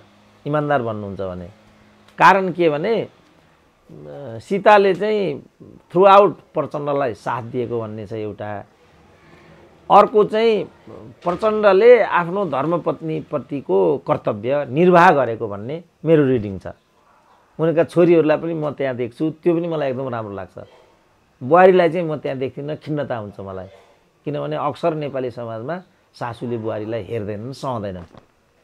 सासूको श्री सम्पत्ति, लोग्नेको श्री सम्पत्ति चाहिँ दावा गर्छन्, तर त्यो अनुसारको कर्तव्य चाहिँ परिपालन गर्दैनन्। सामान्य यस्तो छ। अब त्यही घरमा के हो मलाई कस्तो हो मलाई थाहा छैन। खालि एउटा सोसियल मिडियामा हेरेर धारणा बनाउनु पनि सही हुँदैन। म भन्दै थिएँ, मलाई नै पनि त्यस्तो एउटा धर्मपत्नीको स्वास्थ्य अवस्थाको बारेमा जाँचबुझ यसो भिजिट गर्न साँच्चै भनौँ भने मलाई पनि मन लाग्छ। तर उनीहरूको जुन एउटा सुरक्षा व्यवस्था, अनि यहाँ चाहिँ सबैलाई एउटा दासत्वपूर्ण तरिकाले हेरिन्छ, बुझिन्छ। फेरि त्यहाँ पुग्यो भने सुरेन्द्र केसी के माग्न गयो भन्दैला नि यिनीहरूले। फेरि सरकार बनेको बेला प्रतिपक्षमा भावेला भए त त्यही पनि आरोप लाग्थेन होला। त्यस कारणले त्यो गएकै कुरालाई मैले एउटा पहिलो आयाम चाहिँ के भनेको भने स्वभावतः आफ्नो साथीको पत्नीको परिवारजनको यस्तो हुँदाखेरि आदान प्रदान हुनु मैले देख्दा स्वाभाविकै छ। एक दुई, दोस्रो आयाम चाहिँ मेरो यो सन्दर्भमा के छ भनेदेखि प्रचण्ड त शक्तिमा इन्जोय गर्ने उनको मनोवृत्ति त्यो रहेछ क्या। अब केपी ओलीले त एउटा परपीडक तरिकाबाट नै प्रचण्डलाई निषेध गरे हैन। केपी ओली पनि त्यहाँ पुगेका थिए, एकपल्ट भेटेको कुरा त देखाइएको थिएन हैन। त्यस कारणले प्रचण्डले अब हामी नै पावर सेन्टर हौँ भन्ने एउटा सो गर्नको लागि यिनीहरू मिलेको त राजनीतिक रूपमा मिलेका होइनन्, देश र जनताको लागि मिलेका होइनन्, आफ्नो सत्ता स्वार्थको लागि मिलेका भने यो मिलापलाई त हामी मिलाप देखाउन पनि हुनसक्छ त्यो हिजोको भेटघाट होइन। त्यसो त्यतातिर नभनौँ। मैले भने आखिर त शेरबहादुरलाई प्रधानमन्त्री बनाएको त प्रचण्डले नै हो। त्यस्तो बेलामा अनुगृहित हुनु शेरबहादुर स्वाभाविकै पनि छ। माधव नेपालका भने उनी त माधव गइ नै राखेका छन्। त्यति मात्रै होइन, त्यहाँबाट प्रचण्डको मोबाइलबाट झलनाथलाई फोन गरेर तपाईँ चाँडै निको भएर आउनु, सबै खर्च सरकारले बेहोर्छ भनेर शेरबहादुरले भने। केही समय अगाडि केपी ओलीको नेतृत्वको सरकारले झलनाथको खर्च बेहोर्छु भन्दा गगन थापा उफ्रिया थिए, कार्यविधि पालना गर्नु पर्यो प्रधानमन्त्रीज्यू, यसो थियो भनेर। अब आफ्नै सभापतिले फेरि त्यहीँ गएर झलनाथले खर्च बेहोर्छु भन्दा गगन थापाको भनाइ के आउला, र शेरबहादुरले झलनाथलाई पनि जो त्यहाँबाट प्रचण्डकै मोबाइलबाट फोन गरेर सम्झे भन्ने कुरा पनि केही पनि आउँदैन। गगन थापालाई पनि मन्त्री हुनु छ, कुरा सिद्धियो। तर कहाँ चाहिँ म यो कुरालाई जोड्न चाहन्छु भने अघि तपाईँ भन्दै हुनुहुन्थ्यो नि हिजो अलोकतन्त्रिक थियो, अहिले लोकतन्त्र थियो, अघि भन्दै हुनुहुन्थ्यो नि, तात्विक रूपमा यहाँ केही पनि फरक छैन है। यिनीहरूले यो खालि सत्ताको लागि गरेको चलखेल मात्रै हो। यो लोकतन्त्र अलोकतन्त्र भन्नेसँग सम्बन्धित छैन। अब रूपमा लोकतान्त्रिक कुरा हो, तर सारमा चाहिँ मैले भने नि जस्तो अभिव्यक्ति तपाईँले बोल्न पाउनुहुन्छ, के तपाईँले भन्नुभयो होइन। मैले भने म बोल्न त पाउँछु, तर कस्टली हुन्छ नि। लोकतन्त्रले त बोलेकै आधारमा मूल्य चुकाउनु नपरोस् न, त्यो पो लोकतन्त्र हुन्छ त। त्यस कारण लोकतन्त्र भनेको सँगसँगै एउटा जीवन दर्शन, आचरण, व्यवहार पनि हो। लोकतन्त्र भनेको दल खोल्न पाउने स्वतन्त्रता र अभिव्यक्तिको स्वतन्त्रता मात्रै होइन। लोकतन्त्र भनेको त मुख्यतः सांस्कृतिक र आर्थिक अधिकारको ग्यारेन्टी चाहिँ लोकतन्त्र हो। अब नि डाक्टर साहब, अब यो शेरबहादुरको यो कुरा त भइहाल्यो। खोप केन्द्रमा पुगेर लाइनमा बसे भनेर फोटो पनि हाले, खोप केन्द्र निरीक्षण गरे सबै ठाउँ भनेर पनि हाले। शेरबहादुरले अक्सर यसो गरे हामी सुन्दैनथ्यौँ। केपी ओली त यो कोरोनाको भएको बेला उनी बेसार पानी खानेर ऊ भाषण गर्ने बाहेक कहीँ गएको पनि देखिन, किन गएनन् भनेर प्रश्न उठ्थ्यो।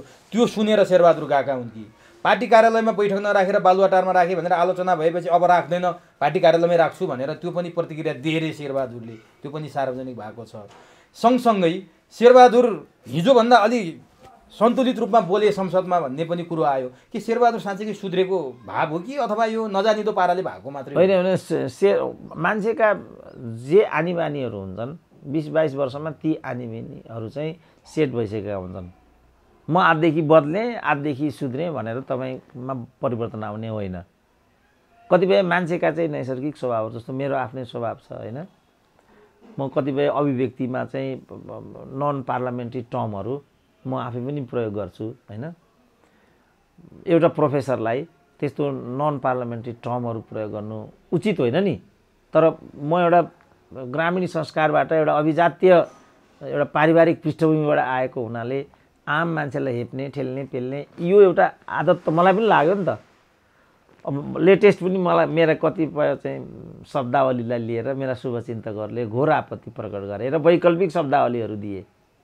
डाक्टर साहबको मैले त्यो आजभोलि मैले पनि सुने होइन ती शब्दावली। आजैदेखि कन्ट्रोल गरेको मैले, आजै मैले एउटै भनिनँ नि ती शब्दहरू भन्न मलाई मन थियो तर मैले भनिनँ, किनभने हिजो मात्रै मलाई त्यो सुझाव आयो। तपाईँले यो शब्द तपाईँ मलाई पनि व्यक्तिगत रूपमा भनिदिनु डाक्टर साहबले भन्थे, तर मैले आँट गरेको थिइनँ डाक्टर साहब, भनेको थिएन। आज डाक्टर साहबले आफै भनिहाल्नुभयो त्यो शब्द चाहिँ डाक्टर साहबले नबोलिदिनु पा हुन्थ्यो भन्थे उनीहरू पनि। त्यस कारणले यस्ता मान्छेका हुन्छन् कि अब म चाहिँ अब म अलिकति संवेदनशील पनि छु। एक म माथि भएका टिप्पणीहरूलाई म सहर्ष चाहिँ स्वीकार र स्वागत गर्छु र त्यसमा परिवर्तन ल्याउनुपर्छ भन्ने मान्यतामा म जान्छु। अब शेरबहादुर तपाईँ थ्रु आउट देखिरहनु भएको छ। उनले चाहिँ जस्तो नेभिसँगकै चाहिँ सम्मेलनमा गएर तिमीहरूको उमेरमा म 3 चोटि प्रधानमन्त्री भइसकेको थिएँ, बस्न आउँदैन, बोल्न आउँदैन, कसरी बोल्छन् त? त्यही बिबिसीमा कसरी बोलिरहेको थियो त्यो शेरबहादुर? तर अस्ति संसदको अलिकति फरक देखियो। केपी ओली यहाँ भइदिया भए मलाई बधाई दिएको भए म खुसी हुन्थेँ। केपी ओलीले गरेका राम्रा काम सबै गर्छु, सबैलाई म निरन्तरता दिन्छु भनेर शेरबहादुरले भने। प्रचण्डले आगो हो, म त आगोले कहाँ पुर्याइदियो केपी ओलीलाई, आगोलाई राम्रोसँग प्रयोग गर्न जाने भए ऊर्जामा प्रयोग गरे भए हुन्थ्यो, आगोसँग न्यु खोज्दा खरानी हुनुपर्छ भन्ने तरिकाले प्रचण्ड प्रस्तुत भए। त्यो त अघि मैले भने नि उनीहरूको जुन एउटा स्कुलिङको जुन एउटा ट्रेन्ड छ, अब हामी अब केही नैसर्गिक स्वभावहरू शेरबहादुरका जे जस्तै भए पनि उनी एउटा डेमोक्रेटिक स्कुलिङबाट डेभलप भएका नेता हुन्। यिनी चाहिँ एउटा रिभोल्युसनरी स्कुलबाट डेभलप भएका नेता हुन्। त्यसको असर र चाहिँ संस्कार त निश्चित रूपमा त्यहाँ चाहिँ व्यक्तिन्छ। जस्तो बाबुराम नै भन्नुहोस् न, बाबुराम जसरी बोल्छन्, जे दुर्वाच्यहरू प्रयोग गर्छन्, एउटा डक्टरेट गरेको नेतामा सुहाउने एउटा पनि त्यो छ त भस्मासुर फेरि भने अस्ति भस्मासुरले त अन्त्य गर्यौँ, अब हामी सुध्रिनुपर्छ होइन। अब त्यो मिलेन नि त। त्यो एउटा लेमेन जो हाम्रो यो प्रेम आलेको हामीले कुरा गऱ्यौँ, त्यो प्रेम आले सरको भएन, त्यो कृष्ण गोपाल सरको भएन त्यो। त्यस कारणले यो त अघि मैले भने नि तपाईँ 20 वर्षमा जे तपाईँलाई ह्याबिट लागेको हुन्छ तपाईँको हेरफेर हुँदैन। सामान्यत कुनै पनि तपाईँ स्मोकिङको भन्नु, मादक पदार्थको भन्नु, छिचहरू बोल्ने भन्नुहोस्, दुर्वाच्य बोल्ने भन्नुहोस्, त्यो मान्छेको 20 वर्षमै त्यो सेट भइसक्छ। प्रचण्डको भाषणको अलिकति प्रशंसा पनि गरे मान्छेले, हुन त उनका मान्छेहरू होला नि प्रशंसा गरे। त्यो आगोको कुरा थियो नि डाक्टर साहब, त्यसलाई कसरी लिनु भएको छ? होइन, त्यो त उनको त्यसलाई हामीले सन्दर्भमा राखेर हेर्नुपर्छ। उनले के भनेको भनेदेखि हामी चाहिँ एउटा सशस्त्र परम्पराबाट हुर्केर आएका हौँ र यो राज्य सत्तालाई चाहिँ विनष्ट गर्नुपर्छ भन्ने स्कुल अफ थटका मान्छे हौँ हामी। तर यहाँको अवस्थाले, कार्यकारणले हामी शान्ति सम्झौताको प्रक्रियामा आयौँ र तपाईँहरूसँग मिलेर हामी काम गर्न चाहिँ इच्छुक छौँ।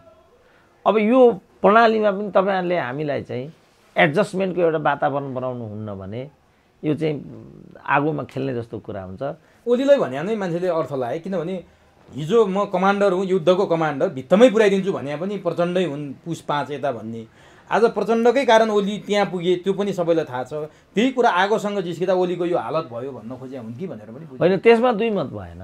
अब त्यसै कारण मैले के भने यसलाई त अब हामीले सैद्धान्तिकरण गरेर हेरौँ न। सैद्धान्तिकरण गरेर हेर्दाखेरि त उनीहरू त काट्ने माट्ने संस्कारबाट आएका हुन्। आगो भनेको त यहाँ त्यही न हो, खालि सिगरेट सल्काउने आगो त होइन यहाँ त। उनीहरू कुन स्कुलिङबाट आएका हुन् त? उनीहरूले भनौँ 17,000 मान्छेको त ज्यानै गइरहेको छ, त्यसमध्ये 5,000 त मैले नै मारेको भनेर उनी आफैले पनि भनिरहेछन्। आगो होइन त त्यो? त्यो त डेफिनेटली आगो। तर त्यसलाई बिम्बको रूपमा उनले प्रयोग गरेको हुनाले हामीले त्यसलाई चाहिँ सैद्धान्तिकरण गरेर बुझ्नुपर्ने हुन्छ।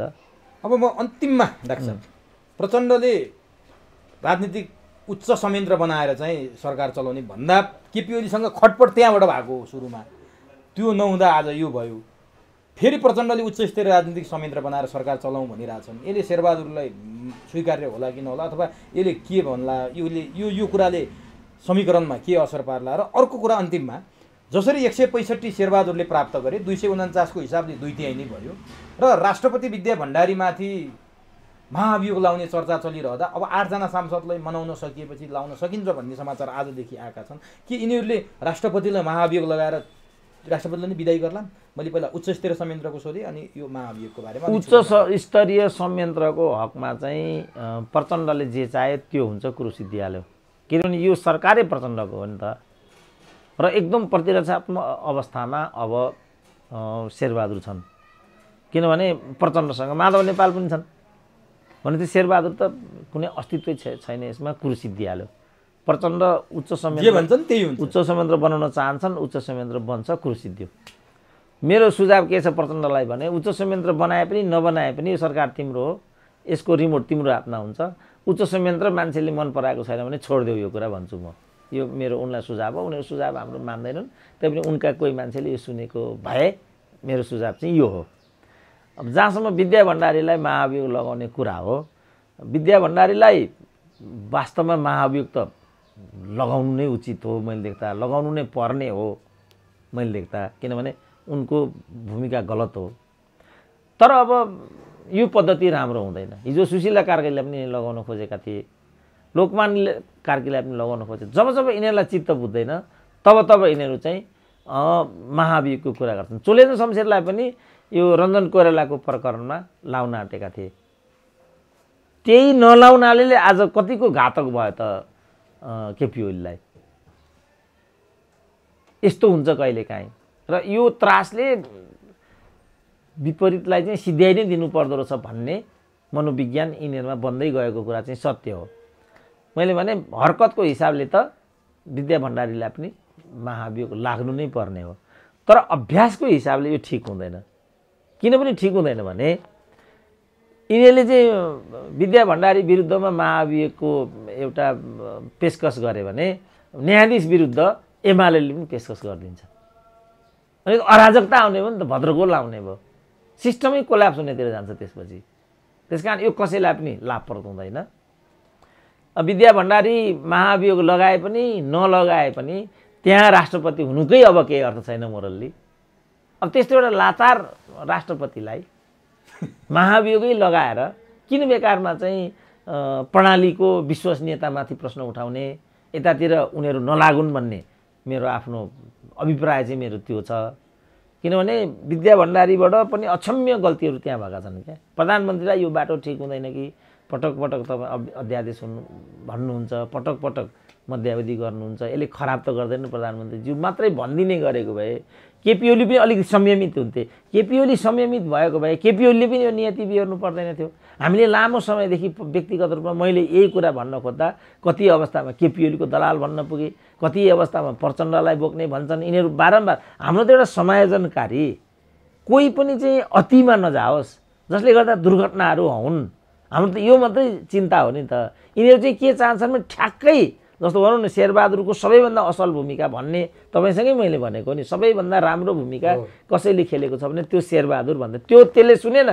अघि जो शेरबहादुरमाथि जाइ लाग्यो भन्ने हो एउटा, त्यो कुरा उसले सुनेन, यो मात्रै सुन्यो। उसले जे मनमा पालेको छ सुरेन्द्र केसीले त्यही बोलिदिनुपर्छ भन्ने उसको मानसिकता चाहिँ त्यो छ। त्यस्तो कुरा सम्भव हुँदैन। किन मैले त्यो भनेको थिएँ भने शेरबहादुरलाई नेपाली काङ्ग्रेस त प्रतिपक्षमा बस्ने जनादेश हो नि त। लोकतन्त्र अघि तपाईँले लोकतन्त्र भन्नुभयो नि त, लोकतन्त्रमा त जनता नै सर्वशक्तिशाली हो नि त, जनता नै सर्वशक्तिवान हो नि। त जनताले दिएको आदेशलाई तपाईँ आदेशको बर्खिला तपाईँ जानुहुन्छ भने फेरि तपाईँले जनतामा जानुपर्छ र मध्यावधिको विकल्प छैन मैले भन्ने कुरा नै त्यही थियो। किनभने त्यो केपी ओलीले पनि वैधता गुमाइसके, अन्य राजनीतिक दलहरूले पनि सत्तामा आउने कुनै आदेश उनीहरूसँग छैन भनेपछि एकमात्र सही विकल्प के हो त? यहाँ अदालत चुकेको छ मेरो भन्ने तर्कै त्यही हो नि त। तपाईँ लोकतन्त्र भन्नुभयो नि, लोकतन्त्रमा त लोकतान्त्रिक आचरण र अभ्यास हुनु पर्यो लोकतन्त्र हो भने त। त्यसकारण यो रूपको मात्रै लोकतन्त्र हो, वास्तविक लोकतन्त्र होइन। यो आफैमा लुटतन्त्र हो। नेताहरूले आफ्नो कमाइ खाने एउटा माध्यम, राजा रहँदासम्म यो गर्न पाइँदो रहेछ भन्ने बुझेपछि राजाको ठाउँमा यिनीहरू आएका हुन्। कुरो त्यति मात्रै हो। हस् डाक्टर साहब, समय दिनुभयो, अत्यन्त महत्त्वपूर्ण भनाइहरू राखिदिनु भयो, यसको लागि तपाईँलाई हार्दिक धन्यवाद। ल हस्, धन्यवाद।